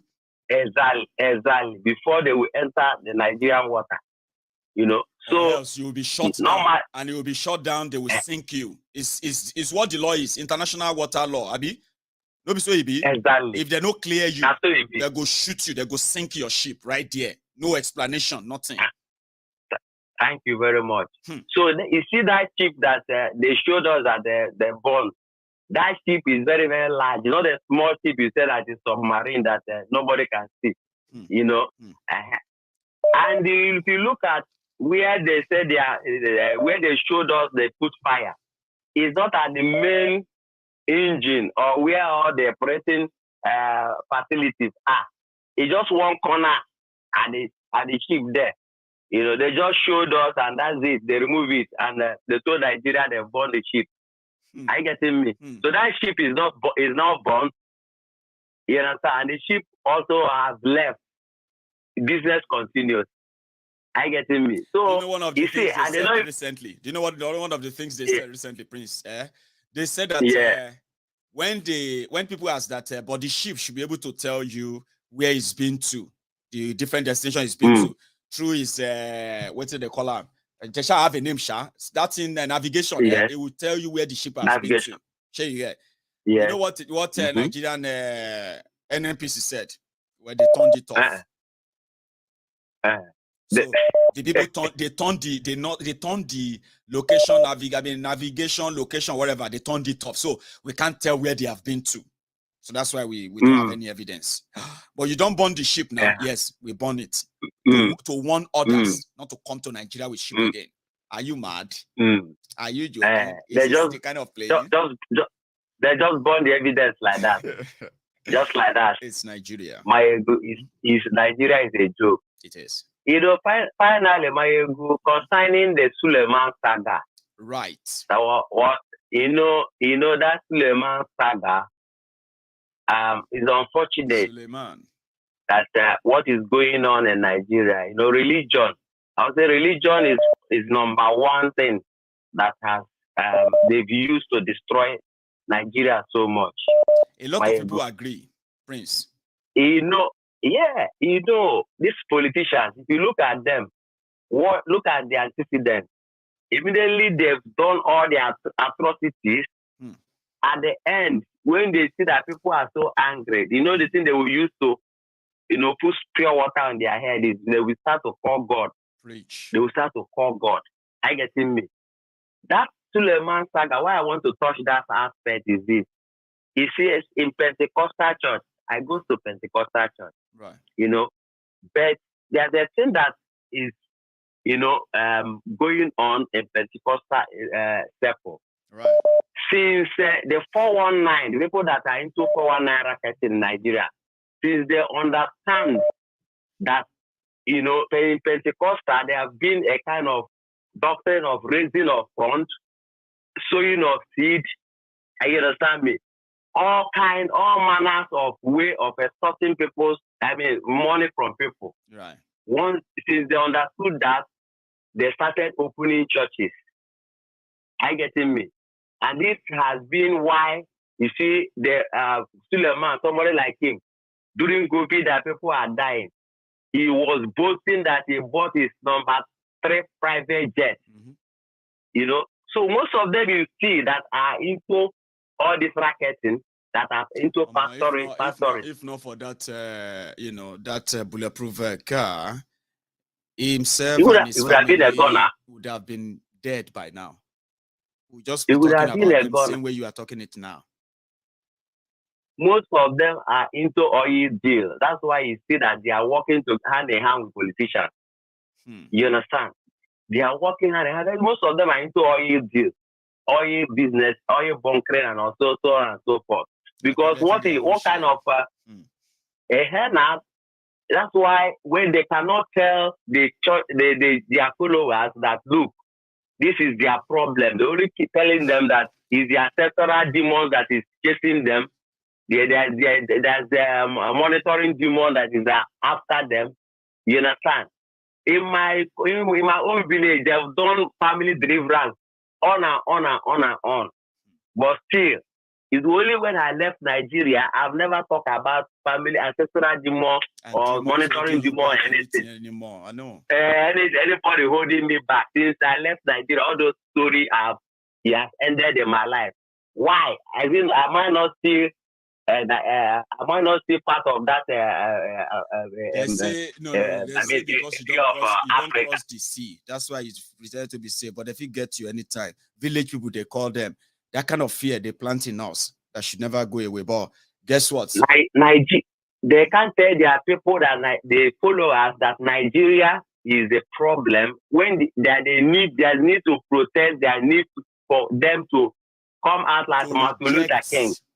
This treatment they are giving them, if they don't reject them, then they have to get to live with them and stop pretending that somebody else is after their lives or some evil people are dealing with their life when they are accepting the worst of the worst from those who will never stop dealing with them. So you're right, the Prince.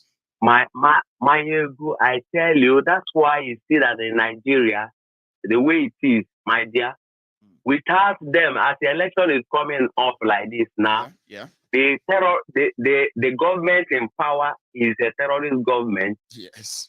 You know, instead of them to come out, and they are not hiding instead of Khan can call the whole Christians in Nigeria and tell them that, look, without restructuring, their PVC is useless. To tell them that truth, you know, because they know that if their followers come out to stand for that, their tithe and offering. Before you go, have you noticed? Yeah. I don't know, maybe it's just me, or I just don't want to say much about it yet. Have you noticed that the level of the rage, anger for this Muslim ticket of Tifnumbu is dying down? Have you noticed? Yes, now. There are so many people who said this is unbelievable. This is outrageous. This is this and that. They are now giving excuses. They are now explaining why it's not really a big deal. You know, by December, it no go look like seeing a Muslim ticket again, because everybody is filing up now with what they can get from it. Prince. Exactly. Only to turn the money and blame village people for whatever they now are going, they will be going through. So I'm with you. The pastors that should speak out are also going to defend that too, you know? Yes, finally, now that's what they're going to do there. At the end of the day, when the suffering triple now, they will not tell them, they will call their followers to come for deliverance. Yes. That is one wish in their village that is doing them this and that. You know? My brother, Maiyegun, they will say only God will help us. But in this situation, if you don't help ourselves, you know what? The Prince, if we don't help ourselves, you yourself, you nearly said that Maiyegun, now only God go. But you're like, no, Maiyegun, they will say now God, because you know that after explaining everything, right? You're like, man, I'll tell you. There's no way one person can just come in and just put an end to this thing, except people want it. But I don't see them. So, now God go save them all. But you know, God won't save anybody in this case. We have to save ourselves. At all. God has done his part. Yeah. It's for us to do our part. God cannot come from heaven to do the right thing that we must to do, to come and protest for us against the evil in the land. It's not possible. No. You know, no matter how you pray without action is useless. Action is just waste of time. You're right. Prince, let me take another call. It's actually so good to hear from you again. Thank you, Maiyegun. Prince Jejeman. Thank you so much. That's the Prince there. If you are still watching me, especially if you are watching me on Facebook, you should try and cross over and check the YouTube. That is where it is happening for you. Yeah. And then if you're watching me on Facebook as we speak, you can also still take a moment to still like and share this broadcast if you haven't done that too, and subscribe. Hello there. It's Ifeanyi once again from Gabon, the one where they come from Gabon. Ifeanyi, my brother. How are you? Yes, the line they fine. The line they okay today. Well, it's clearer now. I can hear you. Can you hear me? Yes, I hear you very well. Hear me loud and clear. So, myself, they hear you, and if I hear you, if I hear you, Maybe say everybody they hear you be that. So how you be? Yeah, sure. I did. You have how things? I just stay Baba with the thank God oh. How you they hold them together for Gabon? As once more. So where are you in Gabon? Is it the wait before I take it's wallow. Shena Conakry Gabon o Abi where? No. Libreville. Now the capital of Gabon. That's their capital. Yes. God bless you for that. Eh? So how you everywhere just they cool here, nothing much. We dey thank God then. So if everybody can hear you. Yeah. Thanks. So well, you don't tell when I've been trying to call, but you know the work. But anyway, the thing where I want to talk like this printing of money. This printing of money. And they call quantitative easing, right? So no, not be the what's you call them now? Quantitative easing. God bless you. Now you see, I've been looking for that, and every time I cram them, when I enter here to talk, I just forget them. Right? Quantitative easing, right? That one now waiting. That one now waiting. CBN did with them print 21 trillion. Give Buhari. This one, they want to redesign the face of the money so that maybe the face on the money they go just put some touch. We go make it look different to what it be now, so that you can easily tell this one I 500, this one a new 500. Sure you get, and according to them, it is to cut down the excess cash in circulation that they can't even account for. That's what he said. So it's a different one, though. They are still doing quantitative easing. They are still printing for Buhari. They are still doing it. But this one is just like a general change, generally. Yes. Me, this printing money. If government they print money, then why should I be paying taxes? They can just simply print the money then. Why can't they disturb me again? They print they're coming to pay taxes again. And after paying those taxes, then print that money, the value of everything will still go down. I mean, what will be this supposed to? What is the effort? I don't understand why they make I work, pay tax. When I work, and I pay the tax, upon say I want go use that money of my work, I realize that inflation don't cut them by this percent, 5%, 15%. So I keep losing value and I keep working hard, which means the harder I work, seems like the more I lose money and I lose the value of the money because it's like I print money whenever they want.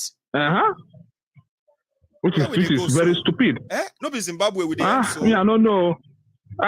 Zimbabwe, my brother. Zimbabwe, my brother. Somebody even one way here say people don't run from Niger. Somebody send me a picture. Don't say soon, maybe in our lifetime, with the way these people, with what they have done to Nigeria, in our lifetime, you and I, if we end up spending, you see that 100 Naira, one day if it be 100,000 Naira, be that a smallest denomination. That 200 Naira, if it be 200 million Naira, one note to 200 million. If you see that 500 you know, Naira, like yes, like Deutschmark during the World War II. Sure you get. So there's nothing impossible. Yes, we of money. Sure you get. They do it for Sudan. China, Sudan, where I see no. I think it's Somalia. Where people they trade. Yes, Somalia. They trade money for road like in weight. Then they weigh them for scale. They know they count. So they count them anymore on a scale. Which is my god. This size, if we say this one 20 million size, that one mean $5. So put them for wheelbarrow, put them for scale. Now wow. They will do that. Hey, this is too bad. Even I mean, if I forget, the one I want to talk about the other day, say that about that gas flaring, because now for 1999, I see the small them when I hear whether 99 2000. Right. When I did for at that time I did for Aladumo Educational Center, that is school. Right. For GRA, Port Harcourt. Right.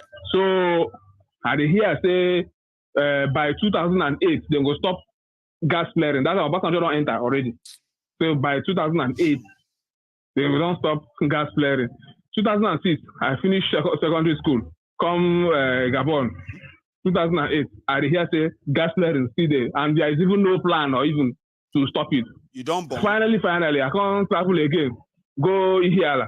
If for the place where our house is for here, I did look. I go see the what's it called? The rig waiting for LMA. For LMA, for Manambra, I go see River State. LMA na River State now. I go there, I see River State. Yes.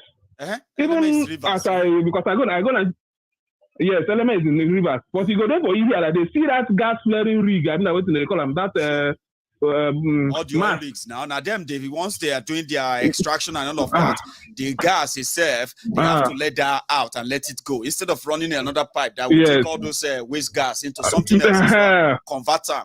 But I get what you mean. But you talk say when you be small child, with this school. You don't hear about gas go end by 2008, I be 2018. Yes, by 2008. By 2008. 2008. Right. Now, if I don't go marry. Still, they still do gas flaring. You don't realize, say, na lie. You don't born. You get na lie. You got a scam. You get no, I never born. No, I don't marry. I don't marry recently. Yes. You still tell your children. Your children go read that for paper. Gas flaring is going to end by my brother. Sure, you get. Let them say go come grow. Yes. That's what Nigeria has been to us. We just don't pay attention. We just don't pay attention. That is at all. Me, no I don't tire. They complain now. I don't tire. No matter what they complain now, you no feel lie to me. Say when you they grow up, you know see adult they complain them when you they grow up. Even if though you don't understand. They complain now. Hey, then those same adults today they still they complain. And they are still complaining. You said don't grow up now. You said you don't join them in the complaint. I'm complaining. Your children will complain too. Whether you affect them directly or you know affect them, they too go indirectly. They will say why. Yes. Imagine now, one generation to those days who they hear song like who they sing song like parents listen to your children, we are the leaders of tomorrow. Tomorrow, come and this and this. The problem now is that tomorrow no ever come. That tomorrow no ever come. Tomorrow came. But we can't realize, say, the old tomorrow, they don't use them already. It can't be like use cards. Oh, yeah. You know, use recharge card. They say, you see this recharge card, now only you get that.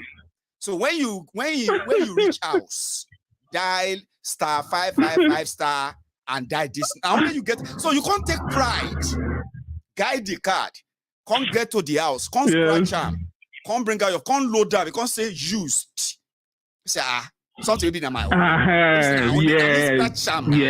So now what's exactly that is the exact illustration. Yeah, when we grew up, we realized that actually there is no actually real tomorrow meant for us. Sure, you get. We realized that those who were telling us were the leaders of tomorrow. When the tomorrow came, now their posters we still they see where they tell us say, no, not you. We mean your children, not you. The tomorrow of your children. Imagine somebody telling me today, say, I care about the future of your children. Shit, you demand in me. Don't be the same thing when you tell my papa that. I don't grow up now. You can't promise my own children the same thing. Same thing. And I can't clap for you and say, the more things change, the more they remain the same.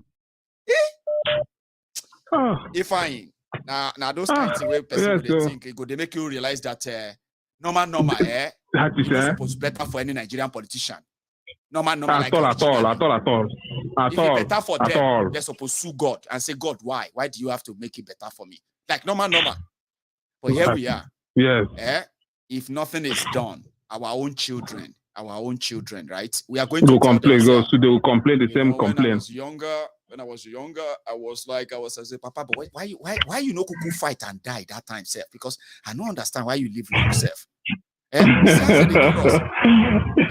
only live long to tell us how it be. I mean, you know.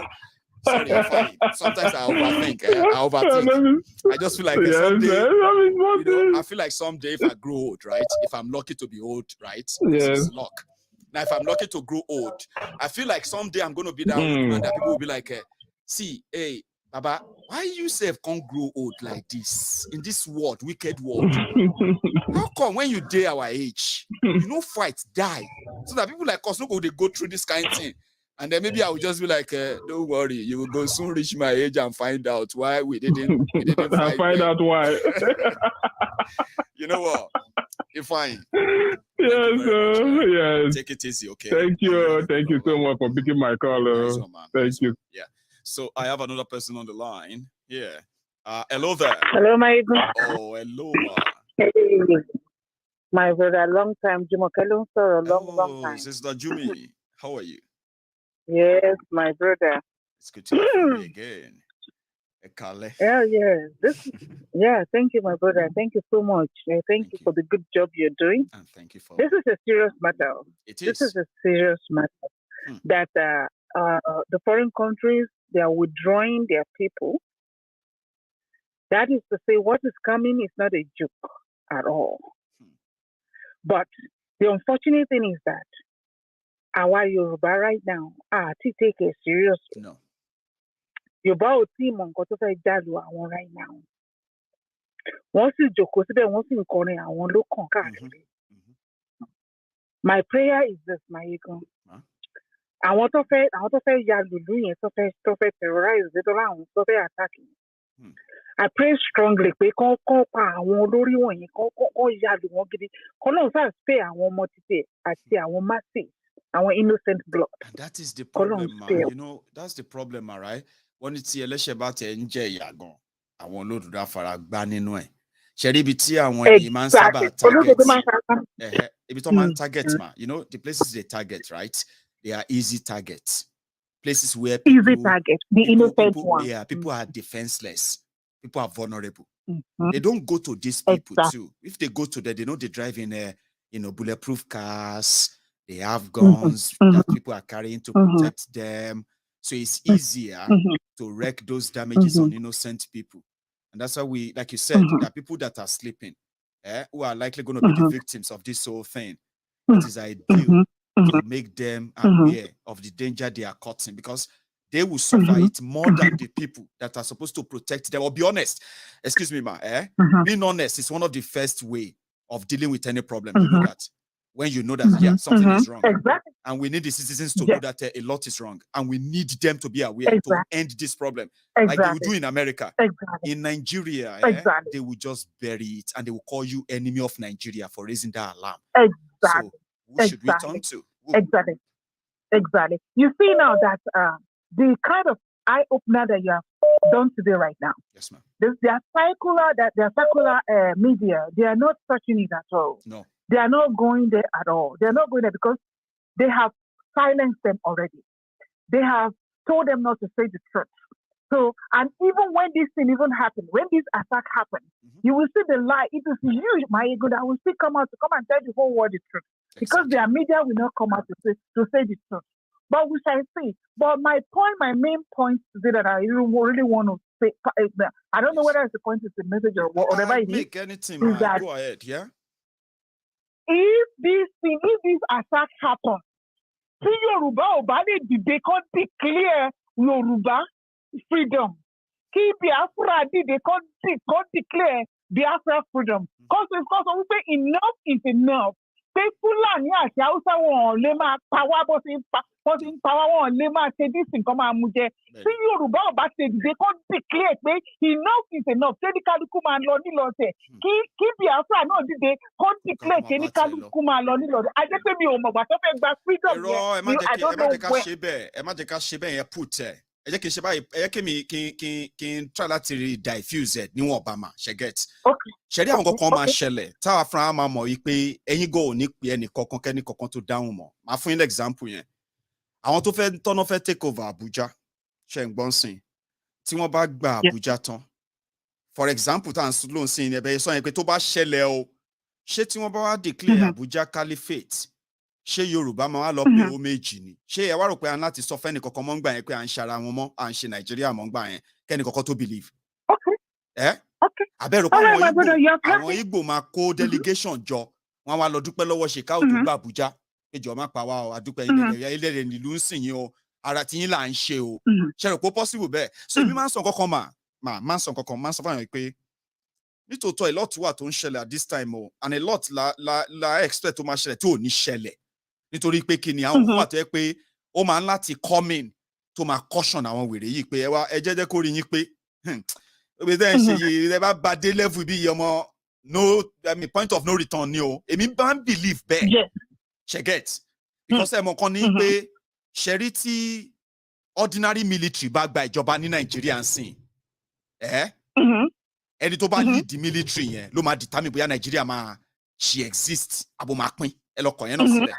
Sure, yes. The whole place is already charged. She gets. Yeah. Okay. Already charged.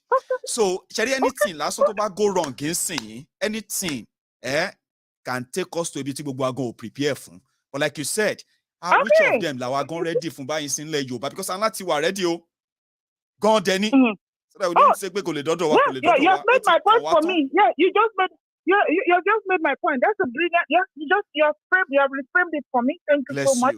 I understand because Sherry tá bá sọ pé tó bá ṣe báyìí tá bá respond nígbà tá gan wò pé response yẹn go ni wá naturally ni mo ṣe mọ̀ ṣe bẹ́ẹ̀ sọ fún yín pé ma tí wọ́n bá ṣòṣì wọn l'Abuja tó bá náà ti dé ó ti ṣe ó ti yẹn sin Afghanistan Taliban style mọ̀ kan Abuja yẹn náà ló máa pín mọ́ wọn ò ní gbé cross Kogi dé kó máa délẹ̀ Yorùbá you can bank on that because àbí kí ló máa ṣẹlẹ̀ ṣé èmi àti ìsìn àti wá di ọmọ Taliban yẹn ni when they take over Abuja máa sọ pé torí pé ilẹ̀ Yorùbá wá láti ilẹ̀ Yorùbá ó jẹ́ part of Nigeria o àwọn Taliban ló dẹ̀ ń rúlu wa we are so sorry ṣé do you think that's how it's going to be. I know it won't happen. àwọn kò ní gbé sára wọn kọjá mọ́ṣáláṣí but àwọn èèyàn wa tó máa wà caught up nínú pé wọ́n yin bọ́ǹbù l'Abuja because àwọn èèyàn wa tí wọ́n kó ní Kaduna Abuja railway yẹn mà Yorùbá wà nù wọn o Igbo wà nù wọn o gbogbo àwọn tó pẹ́ tán lo more than kí ló ti ń pè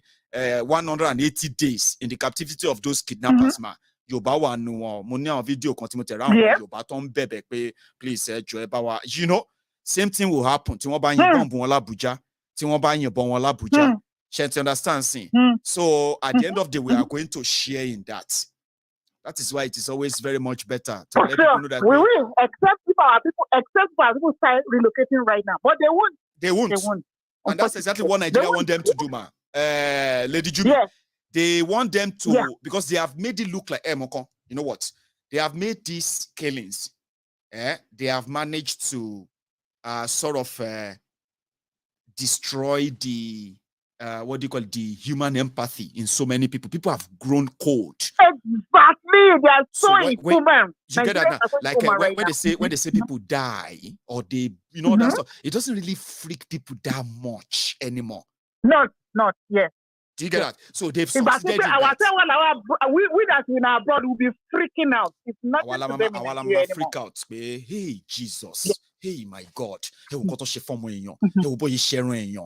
rest of that. Now, the government of Nigeria deliberately conditioned people that way. So you see, people that usually get so mad, in 2014, when they saw crime, crisis like that, these days, they are not really that shocked. So, Laya Muhammad and co, they will love it that way, rather than for somebody to be raising alarm that they could bomb you, they could kill you. They don't let them kill them. So everybody go say, breaking news. They have killed 167 people in a church in Abuja. Hey, Jesus Christ, this country. Then the following day, Tinubu will make headline. Obi will make headline. They will forget about the 167 people killed yesterday. So let them feel shocked than for you to warn them, which is the state of Nigeria today. And it's sad. Oh, Lord. Anyway, my brother, thank you so much. Imagine thank you so much for the good job. Thank you for the good job you're doing. God will keep you. God will bless. Will be with you in Jesus' name. God bless you. Love you, my brother. God bless you too, man. Thank you so much. I mean, it's ridiculous. So sometimes when you think about this whole thing, you are like, why are they angry with America? Why are they angry with the people that are taking their own citizens out of Nigeria, danger zone, as they claim it? Why are the likes of what do you call it? The likes of Garbage Shehu, Femi Okonu Adeshina, Liar Mo, and every other born liar, vuvuzelas out there trying to gaslight the people that are evacuating their own citizens? Why? Because they want you, Nigerians, that you are so used to these killings, kidnappings, all this whole thing happening. So many of you have grown this kind of indifference. You don't really. They kill 4 people in Kano yesterday. Say, they kill 36 in Benue, Jare. Now only 4 people then kill for Kano. You they complain. What about people where they kill for this? Last week they kill 39, and then you begin to wonder and say, and you actually said that casually. Well, I mean, we're talking about human beings. Oh, my friend, now God they protect all of us. This country don't go. I know they waiting. I go survive with my family. Me and they look for as a day. So okay, anybody we Boko Haram kill and be that. Baba, I know they go not. Anybody we unknown gunmen kill, they kill and be. So people have grown indifferent. They are not shocked. The only breaking news that they love as well is that they don't. I mean, so politicians don't eat rock or he don't die. They say, yeah, thank you, Jesus. Jesus don't deal with them. So that is the country they have built. That the same one they are trying to make you stay look like responsible citizens. Citizens of where? Of a contraption that they don't value you. They call you others. Others. Say, what do you call it? One moment. Oh, sorry, I lost that. I have another caller that I actually really lost. I think it's from Nigeria. Give me a sec. Anyway, it doesn't really matter. I've lost the call. So the line is still pretty much opened, and then you can still, you can still like the chat and all that. I'm gonna be rounding it up now. I'm going to be rounding it up in a minute, and then I will call it a night, okay? So we have heard this. I was expecting a call from Abuja, somebody from Abuja to say, well, we noticed this, we noticed that, especially in Lugbe, Lugbe area in Abuja. You know what I mean now? Like we have seen, different kind of movement that have shown to us that a lot is going on. And yeah, I think I got my call back. Let me see. Hello there. Hello, Maiyegun. Hello, sir. I don't know. I think you seems far away from the phone, or is it just my connection? Check. Hello, can you hear me? I can hear you. I'm close to the phone. Yeah, I can hear you too, but it is so faint. Like, how about now? I think it's better now. Yeah. And if it's on speaker, maybe you should take it off and see if it's kind of louder for us. How about now? Yeah, I can hear you, but it's so low. If you get what I mean. But continue anyway. Maybe it can get better. Continue. All right. So, thank you, sir. Good evening. This is Larry Car. I'm happy to enter. Baba. Well done, sir. How are you? I'm fine, sir. I just want to talk about the new Naira note they want to print. Right. I think they might probably want to cover up for the whole ones that they printed. Initially they first of all created these e-Naira. Yeah. And when they see that the e-Naira did not sell, they have to devise another means to cover up their track. Or don't you see it that way?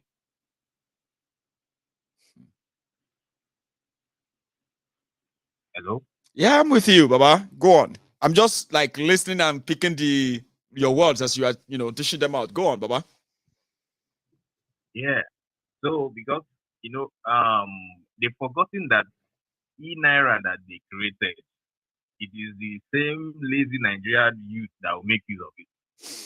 Because is it those Alimajiris is it those Alimajiri in Sokoto that will make use of e-Naira? No. People that don't even know how to operate phone. Talk less of making payments online. Do you understand? I'm with you. Yeah. Well, at the end of the day, they run that loss. They ban cryptocurrency in Nigeria. They were trading behind the scene themselves. And then they brought in their own in Naira. They want to make it look like it's going to be the, the e-currency, like crypto and all that. But it was all failed, all lule, like they say, bugbe lule. So this particular one of printing money, but using propaganda to tell a different story why they are doing it. Now, if there is no any result afterward, because Naira is actually going to take a serious bashing again. Like it's going to take another nose. In fact, if everything work well for Emefiole, he can possibly keep the Naira at around this 700 for this year. Okay. But if anything should take the next turn, Larry Gawaba, you know what will happen? Yep. We might end up exchanging $1 for 1,000. $1 for 1,000 Naira before the first quarter of 2023. That means before the end of March 2023, you might end up changing $1 for 1,000 Naira and £1 for 1,300 Naira by March. If things should turn to the south. Some people have already predicted that will happen even before December. That will be exchanging $1 for 1,000 Naira for this December. So I don't think maybe March is too far. Anyway, I keep saying it. Any reasonable country should know that Emefiole, personally, right, should resign, arrest himself, and take himself to any nearest police station, confess what he's done, and then he should get himself ready for jail. Like, without having to waste anybody's money for investigation or anything. But it is Nigeria. The more criminal you are, the more reward you get. It's going to probably settle down. It's going to be settled. They'll say, oh, let's ease him out. He's an elite. He's one of them. He's made many of them so much money in the last 7 years. So you get, so let's just retire him somewhere. They'll say, oh, he's been retired now. They will give him billions that he will live on for the rest of his life. He will never be held responsible. Like many of those that they have been doing this together for the past 7 years. They've ruined lives, Baba. Lives have been ruined, and more are still going to be ruined. Just wait for it. If you look at most of his interviews, Emefiole, he's like he's scared to even talk. Or is that people who know him one-on-one, they said, number one, they are shocked that is this actually Emefiole? Is this the same Emefiole that they actually knew before this central bank or no central bank job? Like people who knew him, you know what I mean? Like this is somebody who they believe that is in the class of this Soludo or those economies that have, that kind of people will be say that they get all this suit and tie, that they run things for the, you know what I mean? Then suddenly you became a part of a racket, a gang that tanked Nigeria economy. You know what they did, Baba? Like the reason why I said that is for treasonable. He should be arrested for treason and he should be jailed accordingly for that, including Buhari. They were doing round tripping. Nigeria depends on importation, which means traders with money will be those who bring in most of what you need in Nigeria. Even if they are promising to improve on this or that, they are not doing it. But people with money are the ones who go out there and bring all the goods in to fill in all the services you have in Nigeria. Even if people don't like that, that doesn't help Nigeria. It's not growing the economy of Nigeria, fine. But it's keeping it steady. It's running it. So which means the most you can do is that as a country, you invest more in production of those things people are bringing in so that you begin to cut down the amount of money you need to exchange for that currency of that country to go and do that business, Abi. If you are bringing in something and you cut the production, you start producing it, not by banning it, you start producing it here in your country. You cut down the importation gradually. As you are cutting down the importation, you are aiding your local production that is filling in any kind of supply you need, Abi. Now, people who need money to go and buy those things from abroad, they won't have to go up. The number of people who go abroad to get them will reduce.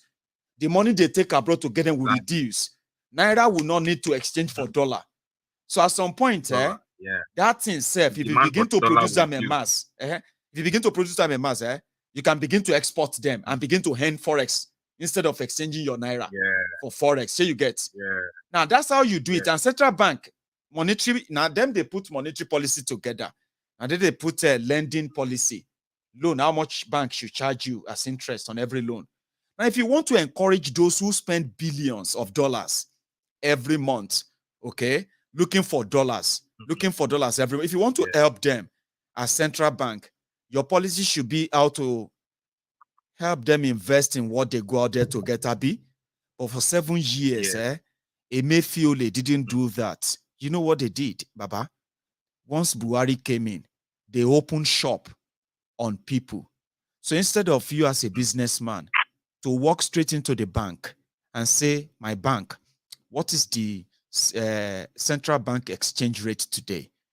Oh, a dollar is 260 naira to a dollar. But in the black market, they're exchanging it for 500 naira to a dollar.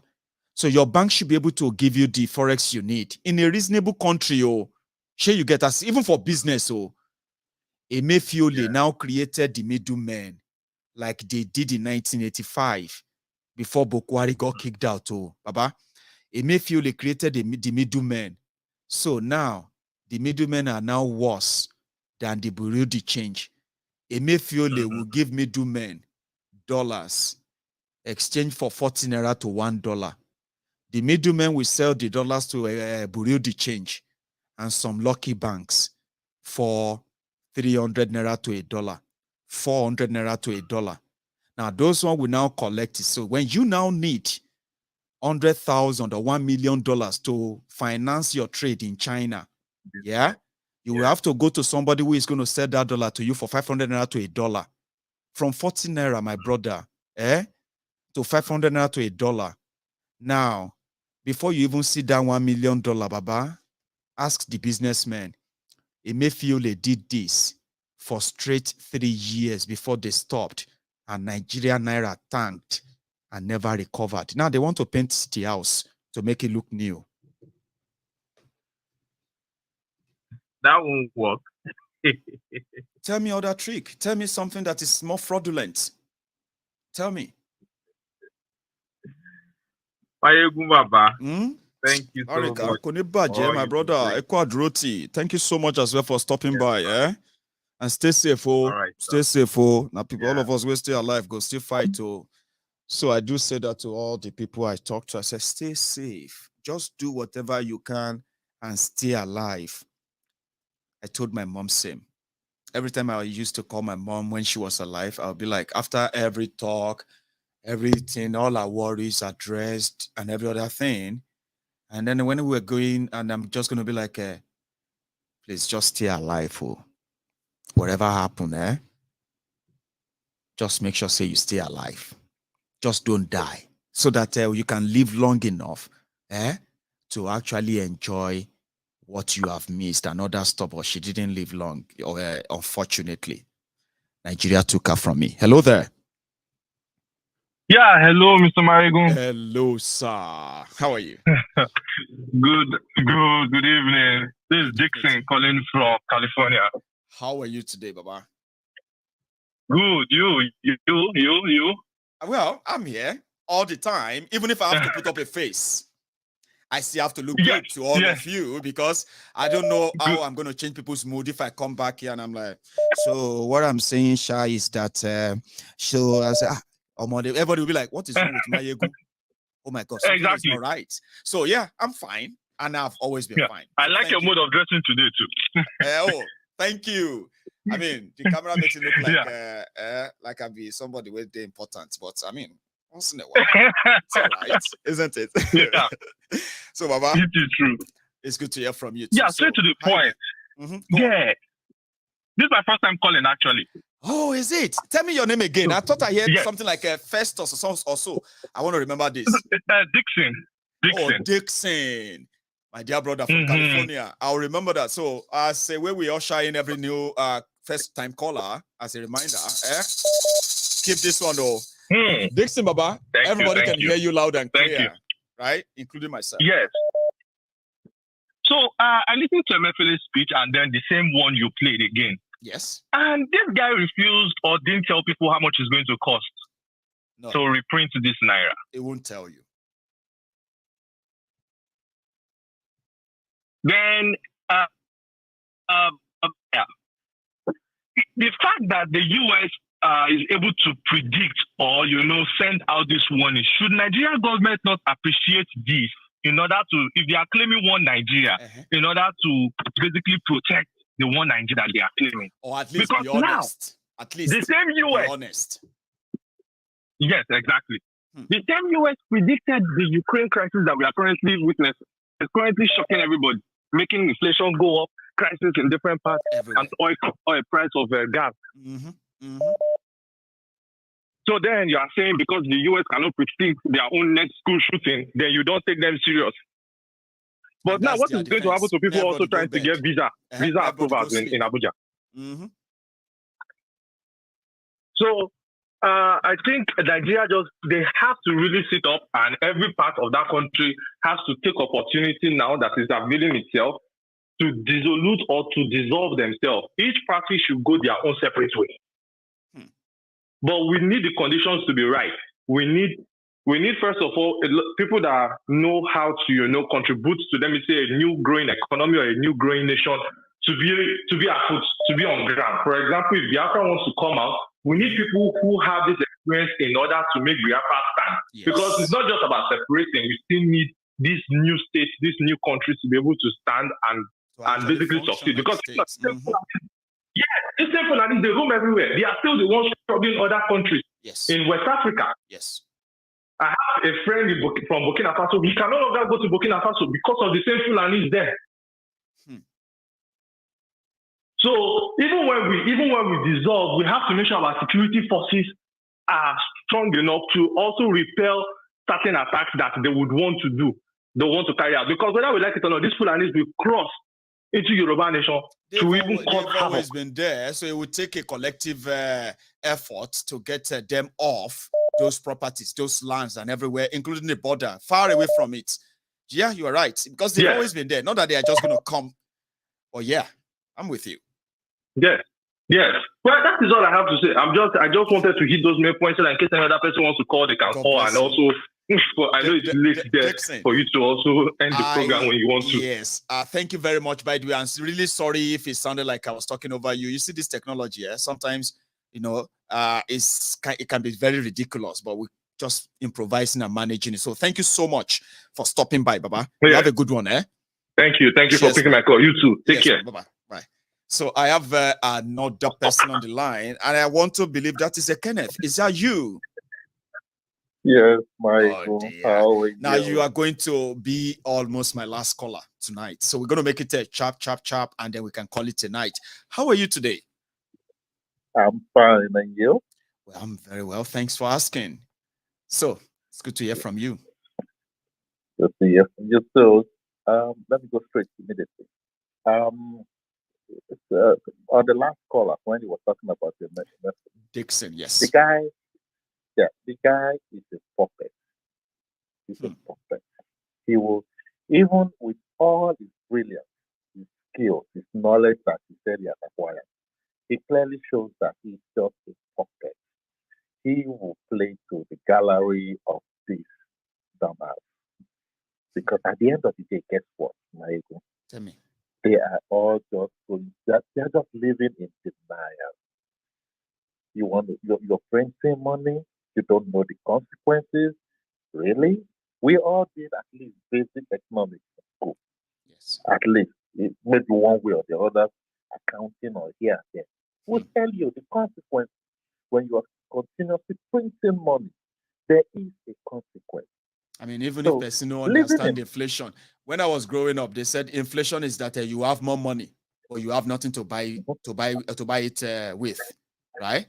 Exactly. So when you have hyperinflation, it means that they are valueless things. They will be putting so much value on them, value that are more than what they are worth, because you have more money, or you have less stuff. That's what they told us. Inflation, until we come here say inflation deeper than that, and better you live inside them to understand them. Nigerians are living in it. Some of them don't even understand it.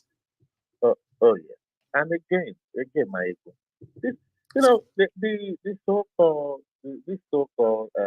aspect of Nigerians making it a molehill, like US are calling on their citizens. Yeah, the terror alert or the terror one. all those things. Look, US, I live here in the US, and I know that these people, they take this thing extremely, deadly serious. They don't play with it because they've gone through this movie before. Before they come to that conclusion, imagine, Maiyegun, they have up to more than 14 or 15 intelligence agencies before they come down to one conclusion about where the threats are. And when they do, you better be damn ready and be serious because they don't play with this kind of thing. We're talking about life and death situation. You know, Nigeria will prefer, Kenneth, Nigerians will prefer to start counting days. Now, wait for it too. If another 1 month, nothing happened in Abuja, then you begin to see them. See America, they no bombers now, nothing happened, oh.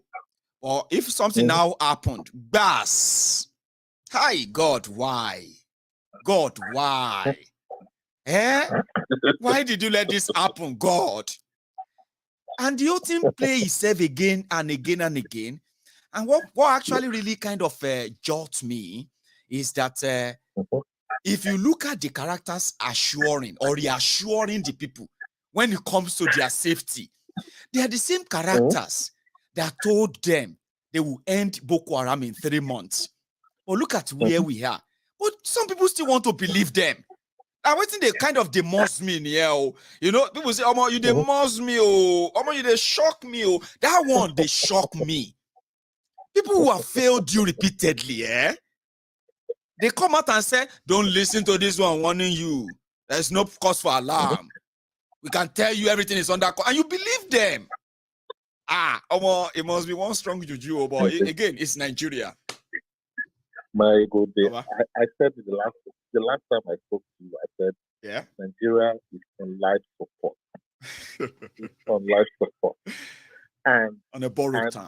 The fact that they keep on, like we've been saying, you and I have been saying it over and over again, that they live in denial, they continue to do the same thing over and over again and expect a different result. And different results. These people, the reality is that they are just living on borrowed time and they are on life support. Whether they like it or not, the reality will come. How it comes, and it seems that it's going to be coming so fast now, very fast. Exactly. So, good luck to them on that. They like, they take it serious. If they don't like, they don't take the warning serious. They're on their own. At the end of the day, if you go for a journey and you don't come back, well, you know, and you have already been warned or told how the journey is going to look like. Good luck to you. The outcome you'll find out. But what on the final note, is this: is that we, you, me, all of us in the temple of truth, will continue to look at them in the face and tell them what is the truth. We will continue to put everything right there in the open and continue to let people know that they have choices. And if they make their choice, they should also be able to live with the consequences of this. So we'll never stop talking. Kenneth. Thank you so much, Maiyegun. God bless you for your work. The great work. And your family, God will continue to bless you. Yours too. Amen. And thank you, Kenneth. It's a pleasure hearing from you again. You should stay safe too and have a good one, Baba. Thank you. So I think we should draw the curtains here. Okay. I would love us to continue on and on and on like that.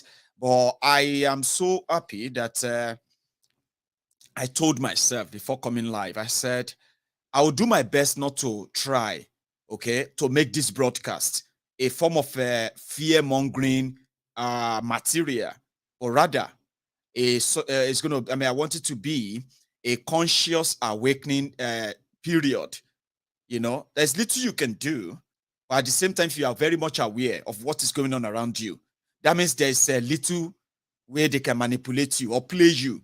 In that regard, there's also a way you can manage your own expectation too. The most important thing in life is that if you are able to understand the situation, you can manage the, you can be able to manage it based on your own understanding of that situation to start with.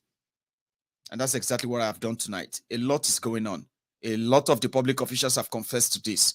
including those who never really wanted to tell you. Some of them have dropped the line. Nigeria is going through a lot. A lot is going on.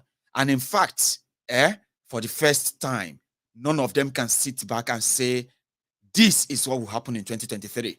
Not even the APC. Now, that's how much confusion is, or how confused the situation has been for many of them. But in the whole process, like we say, if you find yourself in a hole, the ideal thing is to stop digging. But when these criminals who have actually who orchestrated this whole thing, they have dug this hole, they don't want to stop digging. But you understanding it better will help you manage the situation, will help you manage your expectation, and possibly, expectedly, it will also help you manage your own emotion. These are the things that they have always been using to hoodwink you, manipulate you, and subvert all the goodwill that human should possess in a way. They subvert them and they continue to undermine the sacred, the sacred, or let me say the sanctity of human nature, that we can say. They continue to deride us of what is good. And as they are doing all of this, they are united in their treasure. They are united in their evil. You can only handle them better if you know better. And as they say, if you know better, do better. Yeah? You have your choices. When you make them, it's always good as well to know the consequences of those choices. I will choose any day, anytime, to be part of a conversation, a discussion that is going to make a peaceful dissolution of this contraption easier for the population. Because as it is, you can tell every one of those who have the opportunity of making life easier or better or meaningful, organized, in the history of Nigeria, they've done their best to make it worse. APC, Egbekegbe, take the price. They take the price, the highest price of this whole thing. And they are so shameless about it, as you can tell. So, if you pay attention very well once again, you will realize that whatever they have done or whatever they are still going to do, they are able to do them because Nigeria allowed that.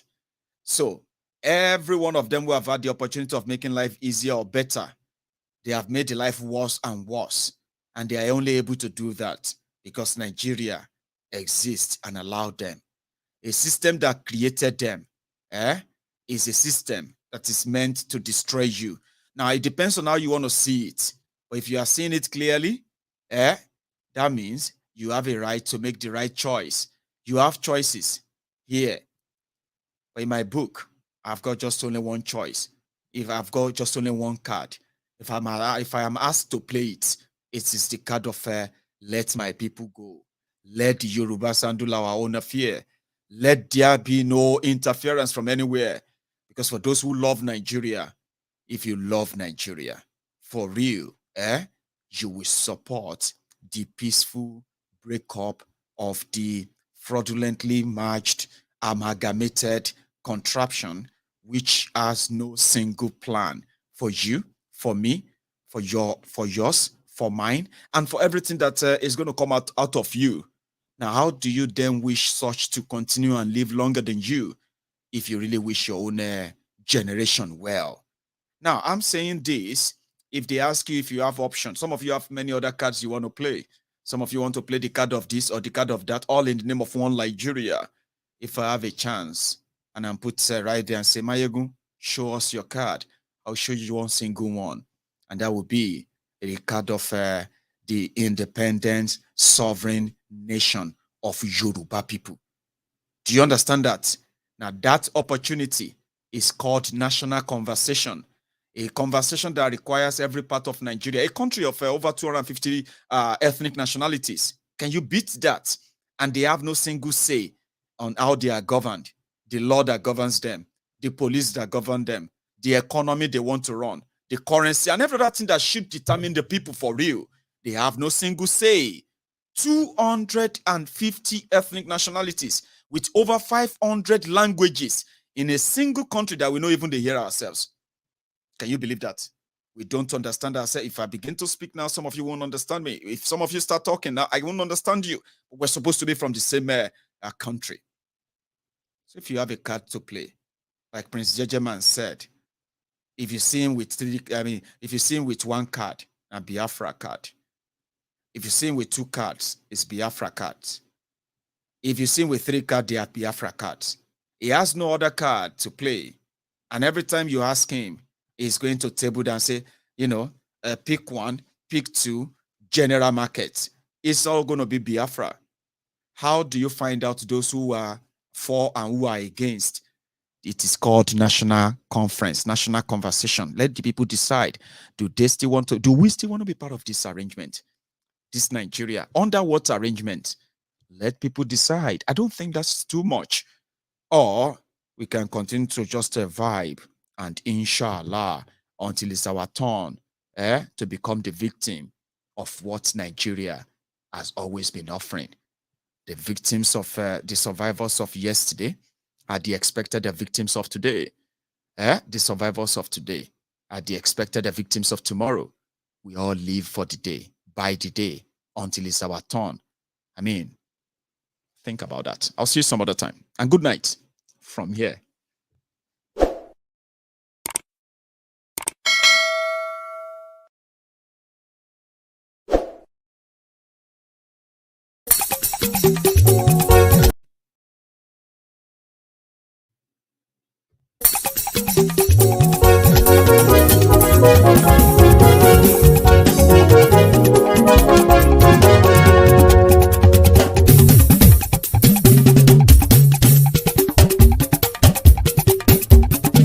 Maiyegun làwa mọ̀ làmọ̀ tó dòdòdò.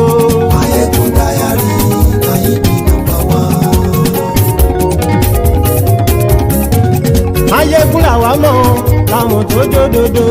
Maiyegun Diary láyé bí nọ́mbà wá. Maiyegun ti dé o ọ̀rẹ́ ara ìlú. Maiyegun Diary láyé bí nọ́mbà wá. Lórí Facebook, lórí YouTube. Maiyegun Diary láyé bí nọ́mbà wá. Gbogbo bó ṣe ń lọ ni Maiyegun já wa sí. Maiyegun Diary láyé bí nọ́mbà wá. Àṣírí ọ̀jẹ̀lú kì í bò níbẹ̀ o. Maiyegun Diary láyé bí nọ́mbà wá. Bó bá ṣe eré àní Maiyegun máa wí. Maiyegun Diary láyé bí nọ́mbà wá. Ó sì tún ṣe eré wàá gbọ́ níbẹ̀ o. Maiyegun Diary láyé bí nọ́mbà wá. Maiyegun Diary, Diary Politico. Maiyegun Diary láyé bí nọ́mbà wá. Godfatherism kò sí lọ́rọ̀ Maiyegun. Maiyegun Diary láyé bí nọ́mbà wá. Ẹ farabalẹ̀ sẹ́ o kẹgọ́rọ̀ lẹ́nu o. Maiyegun Diary láyé bí nọ́mbà wá. Àní Maiyegun làwa mọ̀ tó dòdòdò.